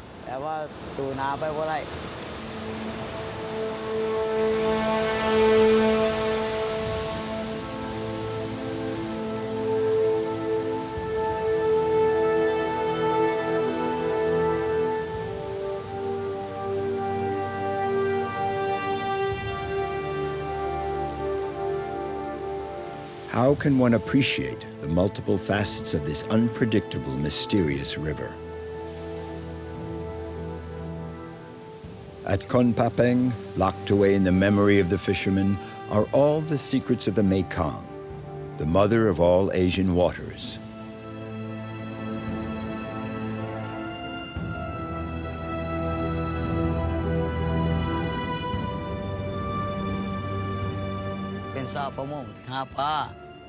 I just marvel at the nature here. I want to stay close to it. It is in my blood. My fondest wish is to be able to keep on enjoying this harmony.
Today, Somewhere on Earth sets sail for the Sunda Islands in Indonesia, the land of 17,000 islands. It's a rugged territory of water, mountains, and volcanoes, where the heart of this vast archipelago beats. Thomas lives in eastern Indonesia on Sumba, an island that is a world of its own, where they practice ancestor worship. It's one of the last megalithic civilizations on Earth. They entomb their dead in dolmens, the eternal resting place of the Sumba Islanders. Made is a fisherman in Bali, the land of the gods. Religion and the ocean are the cornerstones of his life. Made is passing on to his children his love of nature, the sea, and the jukungs, the traditional Indonesian outrigger canoes. Alain has been living in Java for 35 years. An animal photographer, his life changed when he left France for the Sunda Islands. Alain wanted to live close to the last remaining Javan rhinos, and he has become one of their most ardent defenders. I love this place. I'd like to spend the rest of my life here, far from civilization, in harmony with nature. I couldn't ask for anything more.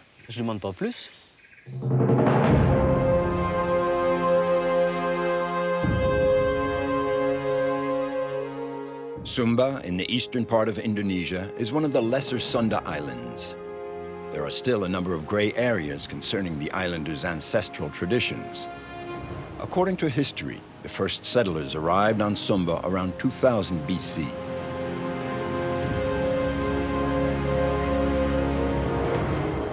Thomas lives in Wainyapu, where the dying waves of the Indian Ocean wash up onto the shore.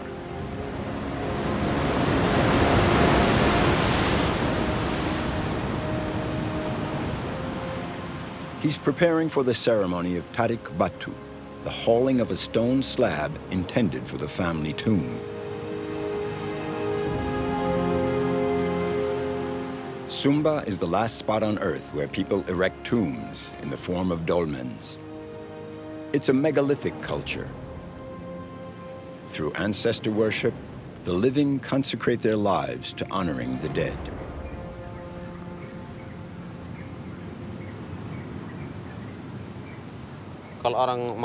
We know that after death, the soul enters Marapu, the paradise of the ancestors.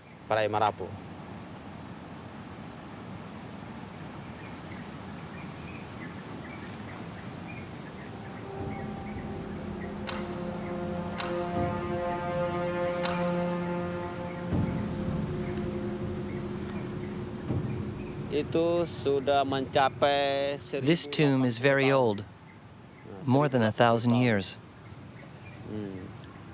A long time ago, the village was clustered around these tombs, but with the erosion and the tsunami, they had to move. So the village is much further inland now. All that you see here used to be forest.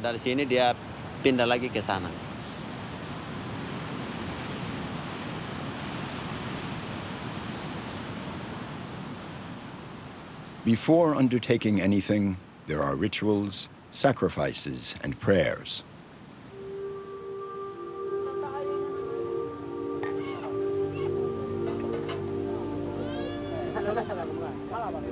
Every ceremony starts by asking for the protection of the spirits. In the Marapu religion, everything that is visible has its invisible counterpart. What we cannot see is the soul of the ancestors. It is everywhere.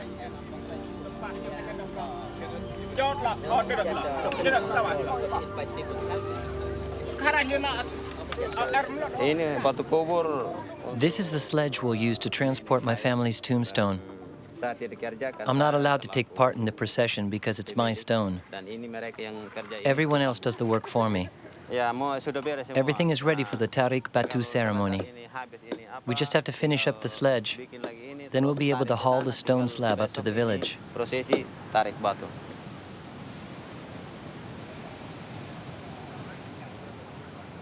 For centuries, the souls of the ancestors and the mystery of their tombs have hovered over the island of Sumba. For Thomas, the big day is coming up. The beach of Wainyapu will resound with the enthusiastic shouts of the crowd and the masters of ceremonies of the tarik batu.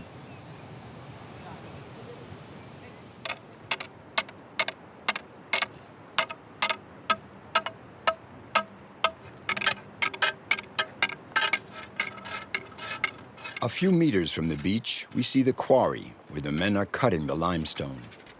The stone slab will serve as the cover for Thomas's family tomb.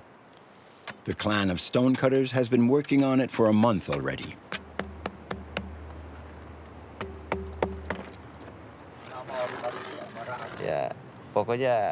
The stone is ready, but there's still a lot of hard work to be done. We have to be strong because if we weaken, we won't achieve anything.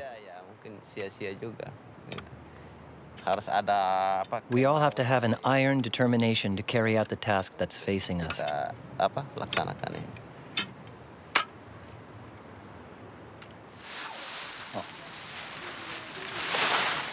The large houses of Sumba are home to both the living and the dead. The tall, peaked roof can reach 15 meters in height. It is the dwelling place of the Marapu, the spirit of the ancestors. The roof is the frontier between the real world and the invisible world. In each clan, the Marapu ensures the cosmic link between God and the community. On the peak of the roof are two wooden sculptures representing the man and the woman of the family.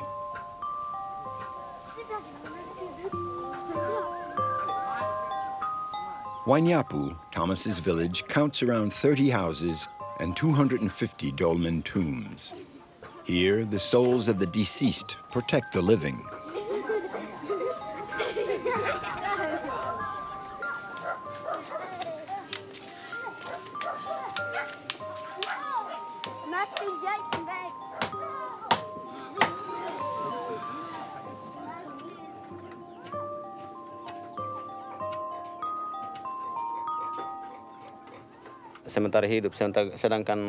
Our houses are where we live now, whereas the tombs are where we go once we're dead.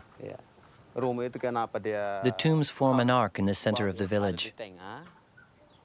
They're like a chain. The houses and the tombs are interconnected. The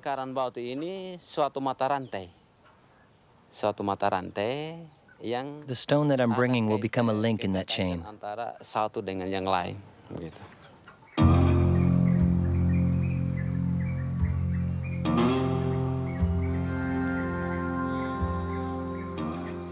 Thomas is expecting about 100 people for the celebration of the Tarik Batu. They'll come from the neighboring villages. The preparation for the ceremony is a heavy responsibility for me. It's a point of honor. While we're still alive, we do everything we can in this world so that our final resting place will be ready. Constructing a tomb demands a lot of sacrifice. It's our eternal home on earth. Keluarga kami.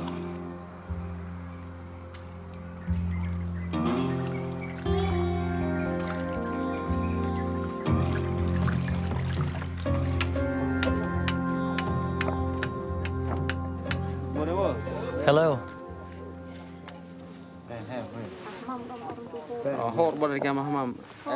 I just dropped by to make sure you'll be coming to help us on Saturday. Thomas has to make sure that everyone will be present on the big day. He also wants to let them know that everything is ready. According to tradition, he has to feed the participants and their family for 2 days as a sign of gratitude.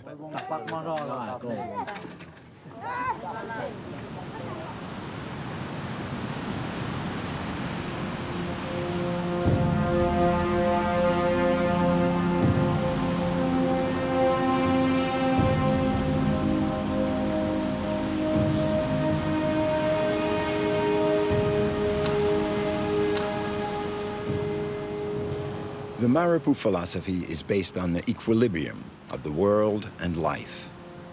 The balance between what can be seen and the imperceptible has to be perfect, like the harmony between the sun and the moon.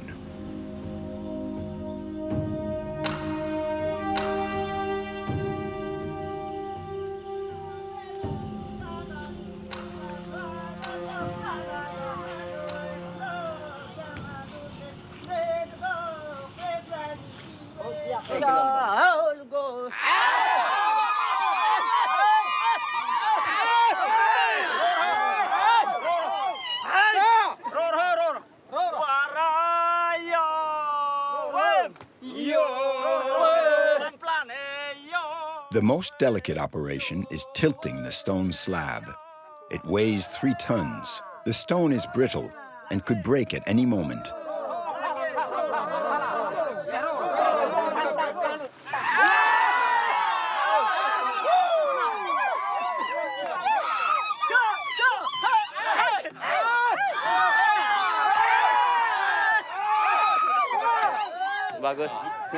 It all went very well. No, there were no problems. That's great. Now we'll all be able to haul the stone.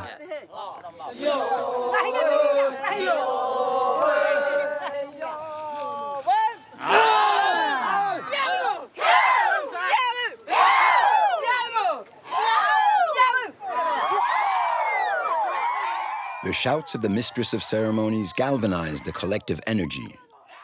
She is the keeper of the ancestral knowledge and transmits her spiritual force.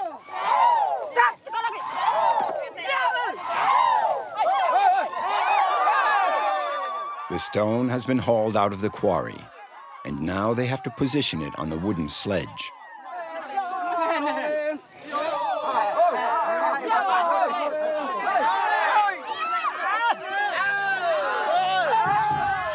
The first phase of the operation has been successfully carried out. Now the sledge and stone have to be hauled to the foot of the hill where Thomas's village is perched.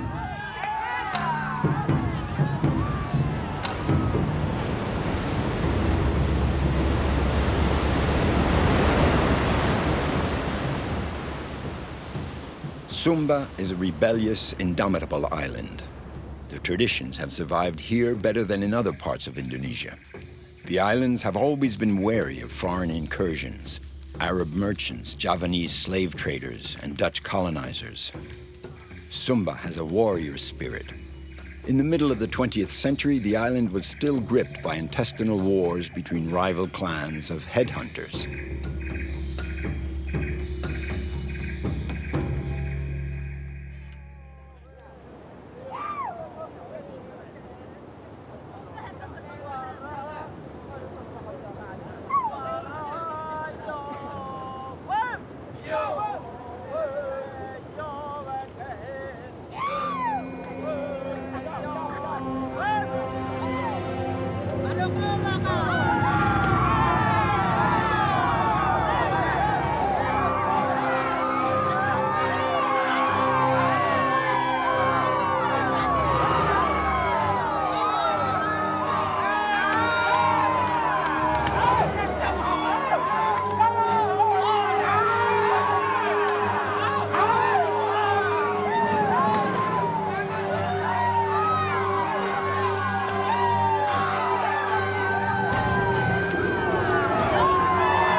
We're stopping because we've reached the foot of the village and it goes up from here.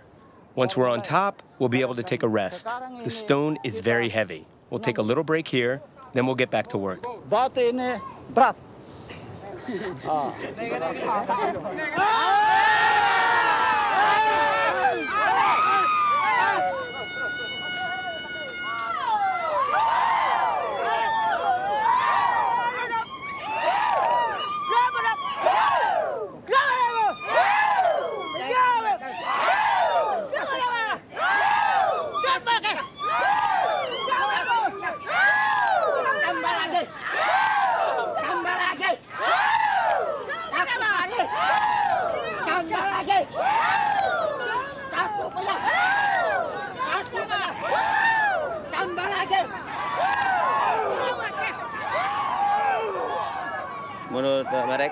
We're all very proud.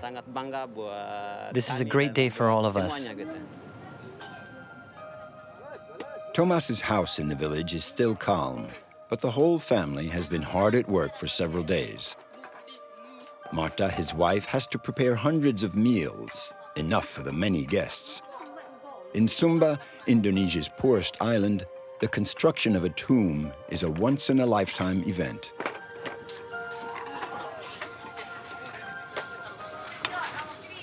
A lot of people will be coming to our house. I have to cook for everyone. I'm preparing rice, pork, tobacco, coffee, and betel nut. It's the tradition here in Sumba.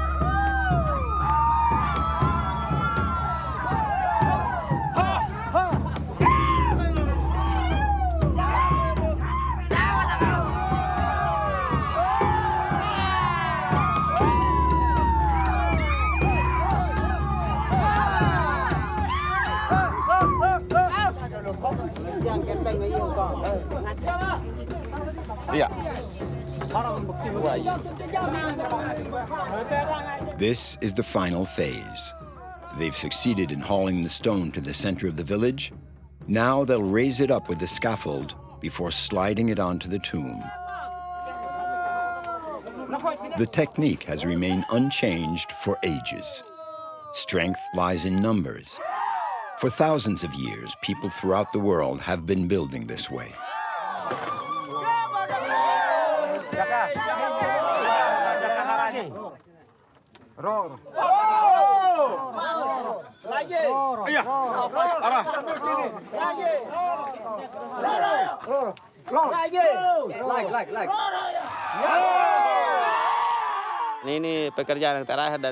Okay, it's done.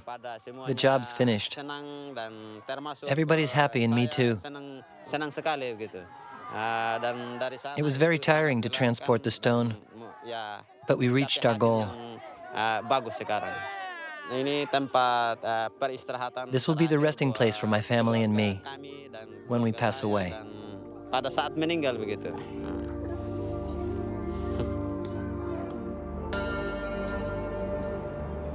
Here, on the edge of the Indian Ocean, Thomas now possesses the strange force that impels him towards the invisible world of the spirits.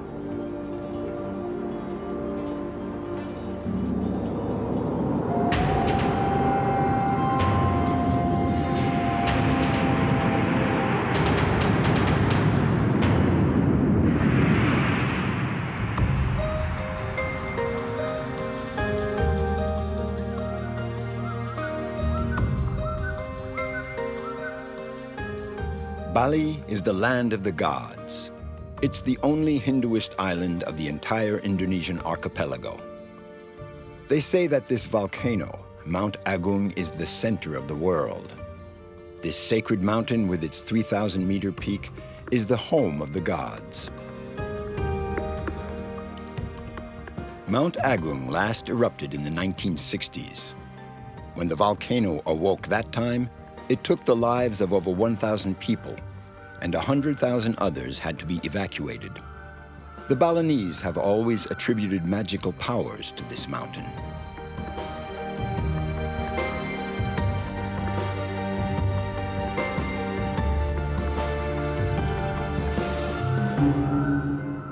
The Hindu religion is the basis of the Balinese society. On the island, spirituality creates harmony, and all the inhabitants are connected by this invisible celestial link.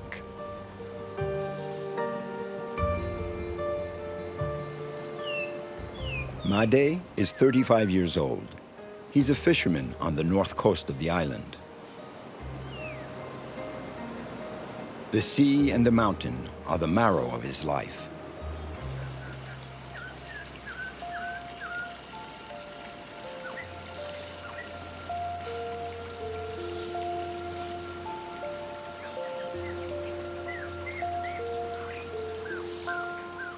He has come here to Mount Agung with his family to meditate and to ask the blessings of the spirits.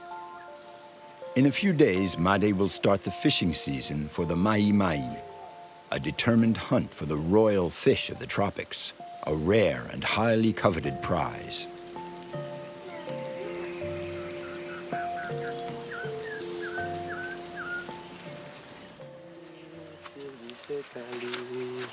Kiri kanan kulihat saja banyak pohon cemara. Before heading back down to the sea, Made stops by a friend's place to help him with his rice fields. In Bali, there's an ancestral system of cooperation by which each person may help the community. This is how, over more than 1,000 years, the Balinese have sculpted their island's landscapes. Some of the world's most beautiful rice fields are to be found here in Bali.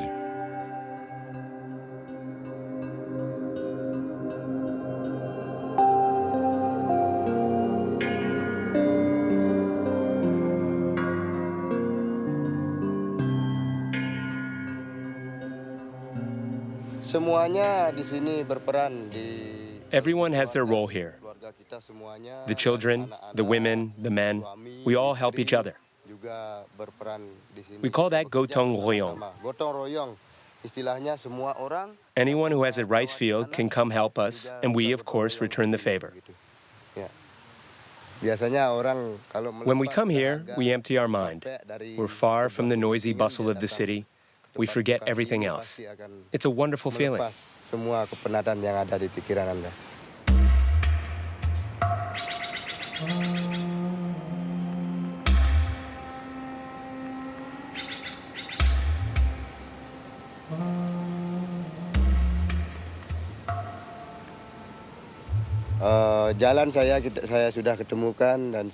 I have found my path.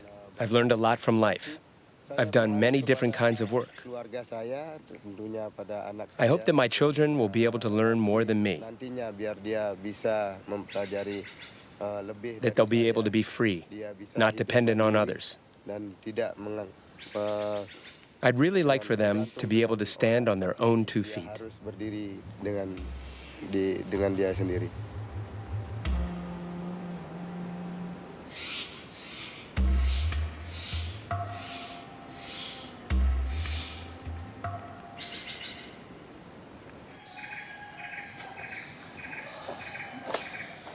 This morning, Made drops in on his father. He has come to get some bamboo to make a mast for his children's outrigger canoe.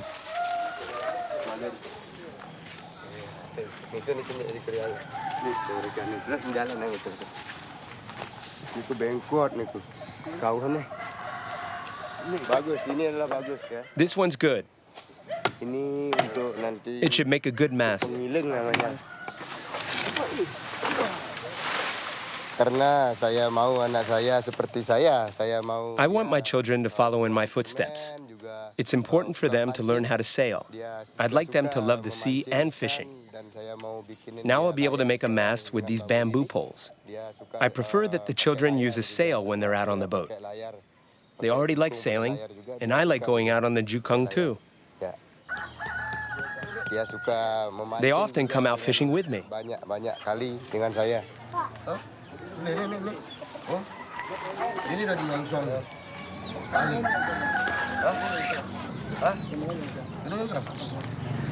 I've been going out on the boat for 2 years now, out to sea like my dad. I want to be a fisherman. He's still in school and doesn't spend all his time out on the boat. He has to keep going to school.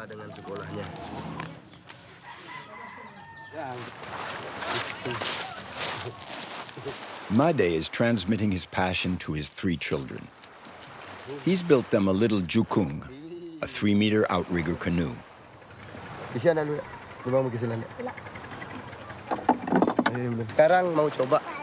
We just finished the sail.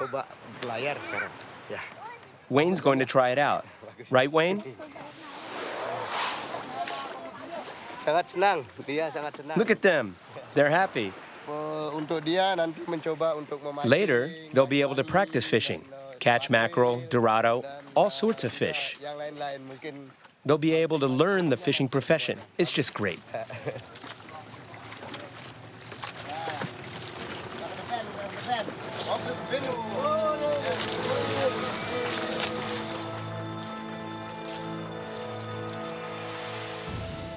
These Indonesian outrigger canoes have been sailing the Sunda Islands, the Banda and Molucca Seas for over 2,000 years. They have different names in different parts of this vast archipelago, but they are always simple and efficient craft. These double outrigger sailing canoes were used in the early migrations from the Indian Ocean to populate Australia and the Pacific. In this part of the world, the impact of these Aboriginal boats was as important as the discovery of the wheel. The Balinese seafarers on board their jukungs are the heirs to an age-old maritime tradition.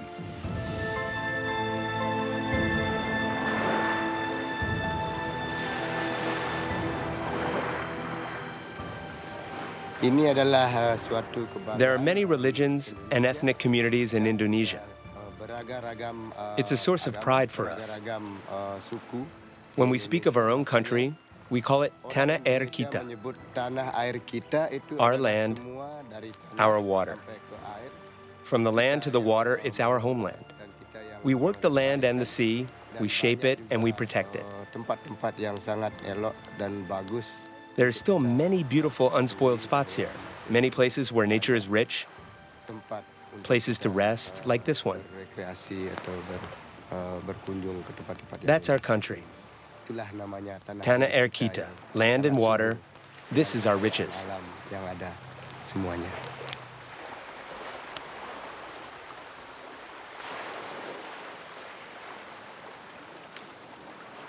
Soon the rainy season will end in Bali, and the fishing season will begin for the mahi-mahi, the dorado, the choice fish for Made and all the other fishermen of the island.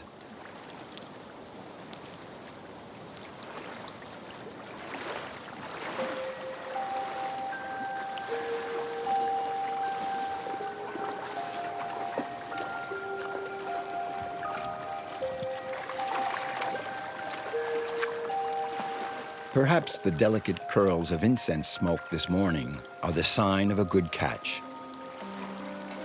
With his line or with his kite, Made can track the mahi-mahi for hours.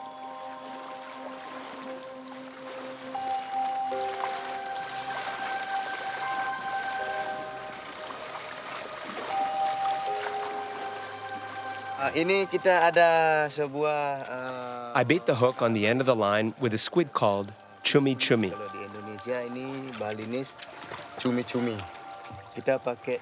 The kite makes the squid bounce around on the surface of the water, and that attracts the fish. If they're feeding, they'll go for the squid.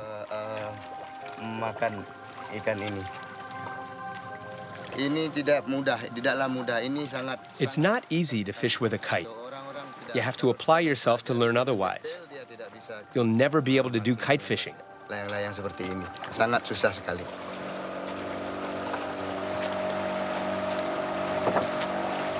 Hey, dolphins! The jukung is a wooden boat. It's my second companion, right after my wife. It's fun. I earn a living thanks to this boat, and I live with it. I built it with my own two hands. It's the fruit of my labor, and it's vital for my whole family.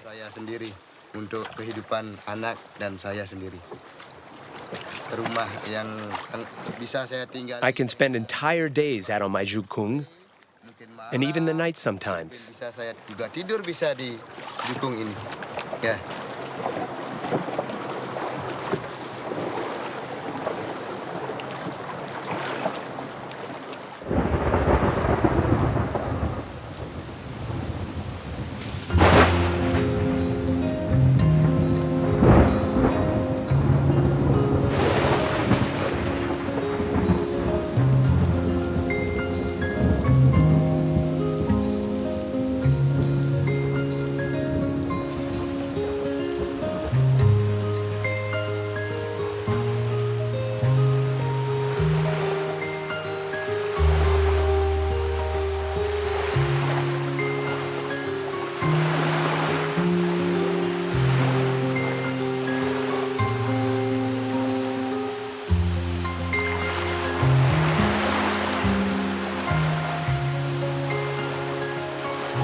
Fishing for mahi-mahi is a duel. It takes muscle power to win. Today, Made's luck is with him.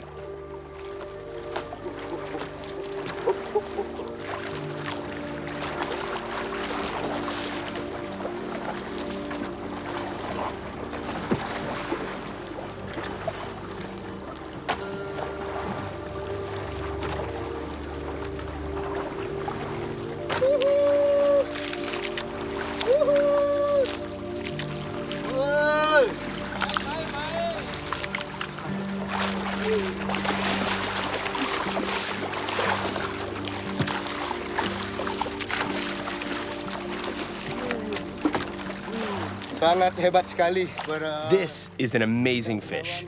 We fought it for 15 minutes, but he eventually gave up. I'll put him now down in the bottom of the boat and try to catch some more. Yay, mancing.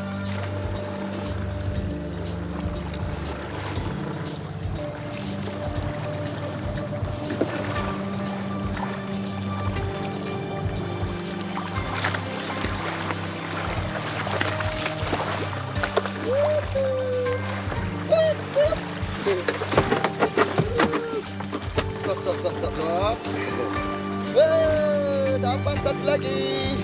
Bagus. Ada.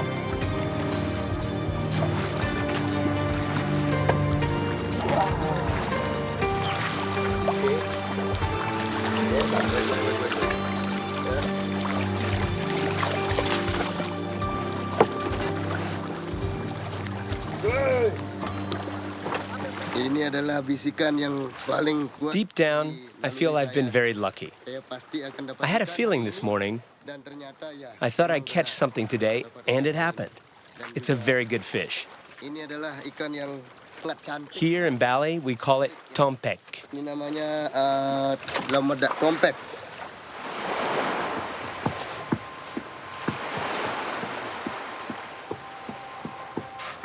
The sea has been generous. Made has come back with 4 mai-mai, a very good catch for him.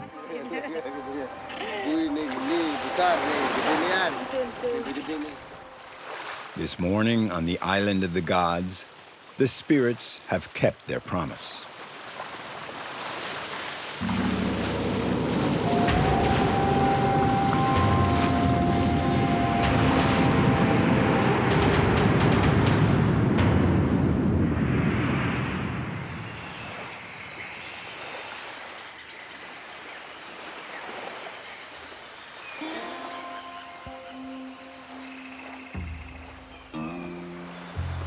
This is the refuge of one of the most mysterious animals and the rarest land mammal on Earth.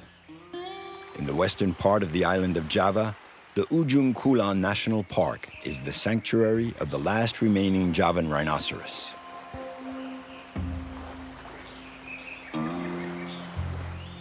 Alain was a zookeeper back in France in the 1970s. But when you're 20, it's hard to resist the call of adventure. Alain dreamed of living in the tropical forest and seeing the big animals of Asia in the wild, not in a cage. So one fine day in 1975, he took off to Indonesia and became an animal photographer.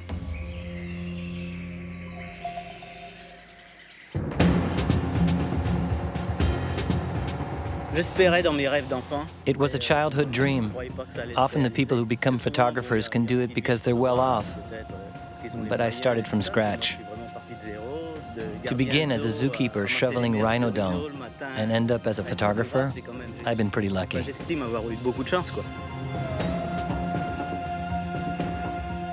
Alain is headed into the heart of Ujung Kulon, a peninsula that juts into the Sunda Strait.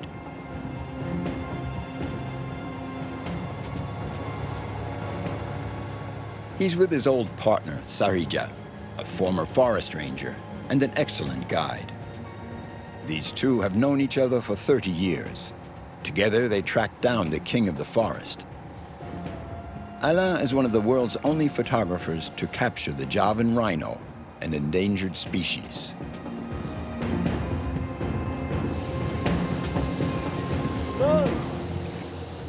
They'll pass the night in the forest ranger's lodge. They're going to hook up with a patrol of rangers who are also tracking the rhinos.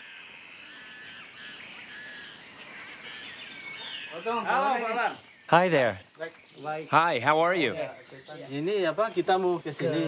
We'd like to go to the Sigenter River. We'll go through here, and then we'll head up this way. Sarija knows his way around. There's a lot of rhinos in that area, but it's really vast. I brought Sarija along. He couldn't stay away. Right. I'm glad to see him. He taught me a lot.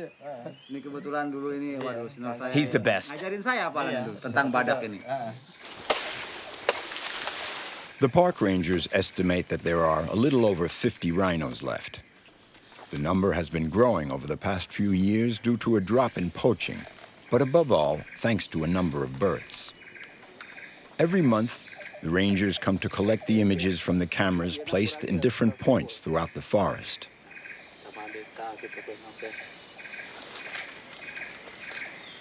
Here, we have what we call a wallow, where the rhinos come to bathe and roll around in the mud to get rid of their parasites. An ideal place to set up their cameras. They're sure to pick up a sighting at least once a month.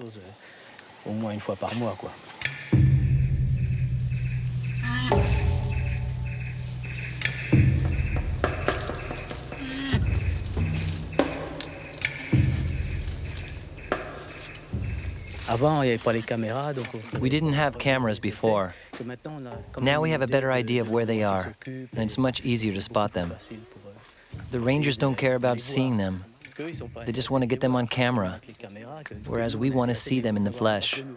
It's so much more exciting.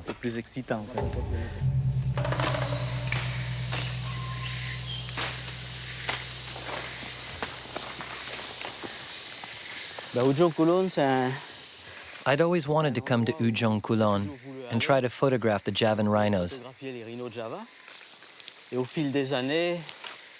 And over the years, I fell in love with this place, with the animals and rhinos as well. I've realized that I'm extremely lucky to be able to see and photograph them. It's really a privilege for me to be a part of this place.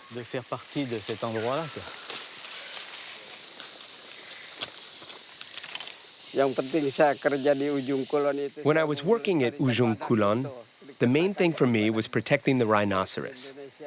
This is the last spot in Indonesia where there are still Javan rhinos. They're protected here. It's a sanctuary and the whole world is watching us. I really love these animals, and I'm always afraid that they'll disappear. I'm obsessed with them. I think about them all the time.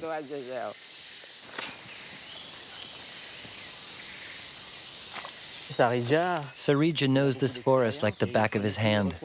So with him, I have the best chances of spotting the most interesting animals.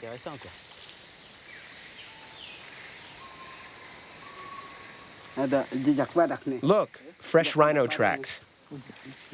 No more than 3 days old.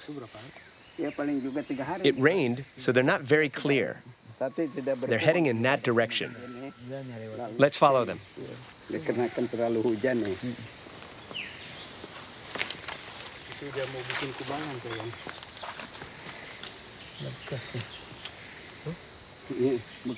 Look, that mark was made by a rhino's head. The rhino is a harmless animal, but they're cursed with a horn that's worth twice its weight in gold, so they're killed. They're killed in Africa. They're killed in Asia. Here we've managed to stabilize the population, but you never know. One day or another, with a sudden change of regime, people could come with machine guns and could all of a sudden kill them off. It could happen. Just this one small population of rhinos, that's all that's left. And it would be easy to wipe them out.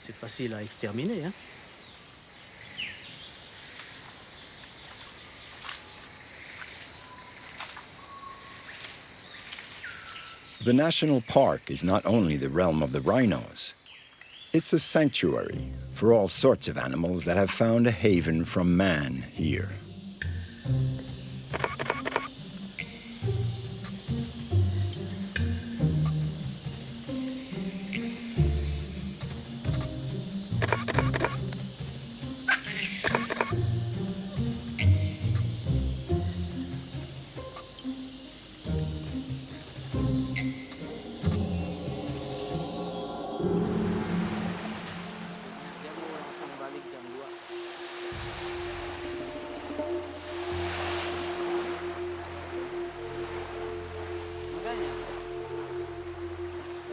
Over the years, Alain has become an ardent defender of the rhinos.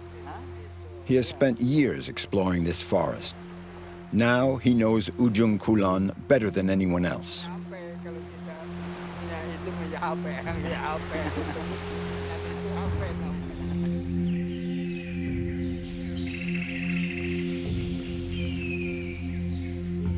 C'est vraiment un privilège de pouvoir être là, oui. It's really a privilege to be here. I've been really lucky to be able to photograph the rhinos. And I don't think many people have been able to do that. I feel really privileged. And I'd still like to see a few more.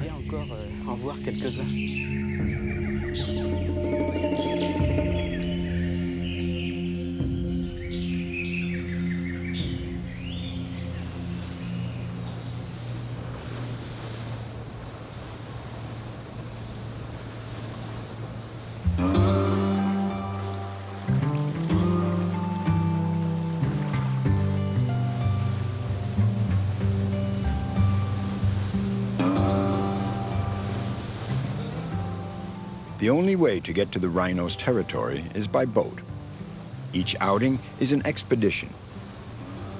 Alain and Sarija are now headed for the mouth of the Sigenta River in the middle of the park.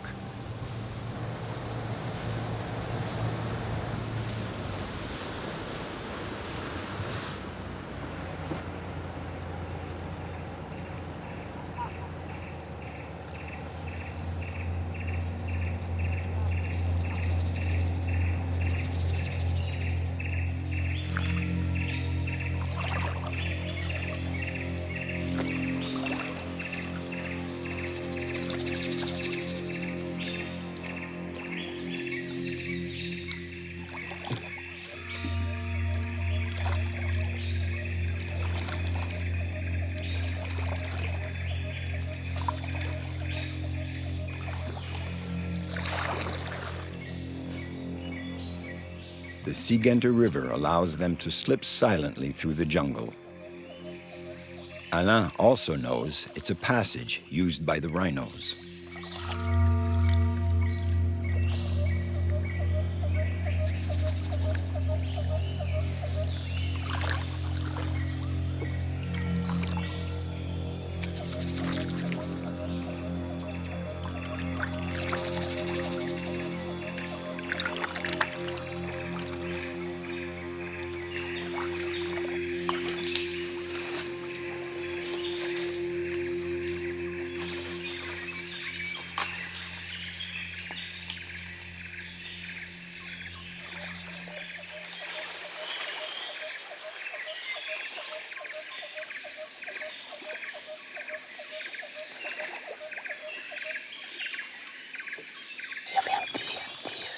One day there was a little stream off the river, and we heard something in the water. We waited a moment. I'd heard that noise before, and then I saw a rhino come out. You have to keep all your senses alert. Listen for the noises. Try to catch the odors, because when a rhino is close by, you can smell it. Its scent.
At first, it was always a very intense moment when I would see one. My heart would start pounding. I'd tremble a bit. Now I've seen them often enough to take it more calmly. That's why I managed to photograph them without getting too worked up. It's still a very intense moment because you're there facing an animal that no one usually sees.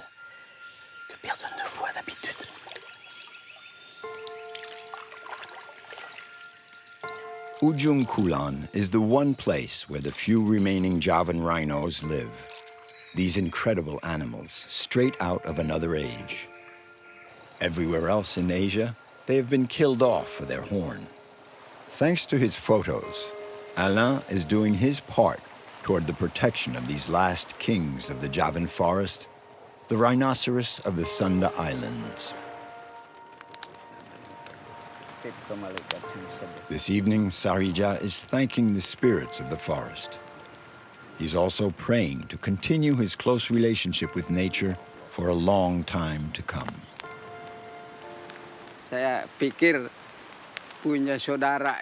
When I look at the rhinos, I feel as if I were part of their family. I've always loved to observe them. Before, I had no one to share that with. And then I met Alan, and he was just as enthusiastic as me. It's always been a great pleasure to observe the rhinos with him. We have the same passion. We're like an old couple, the two of us. I always call on him because I like to have him along.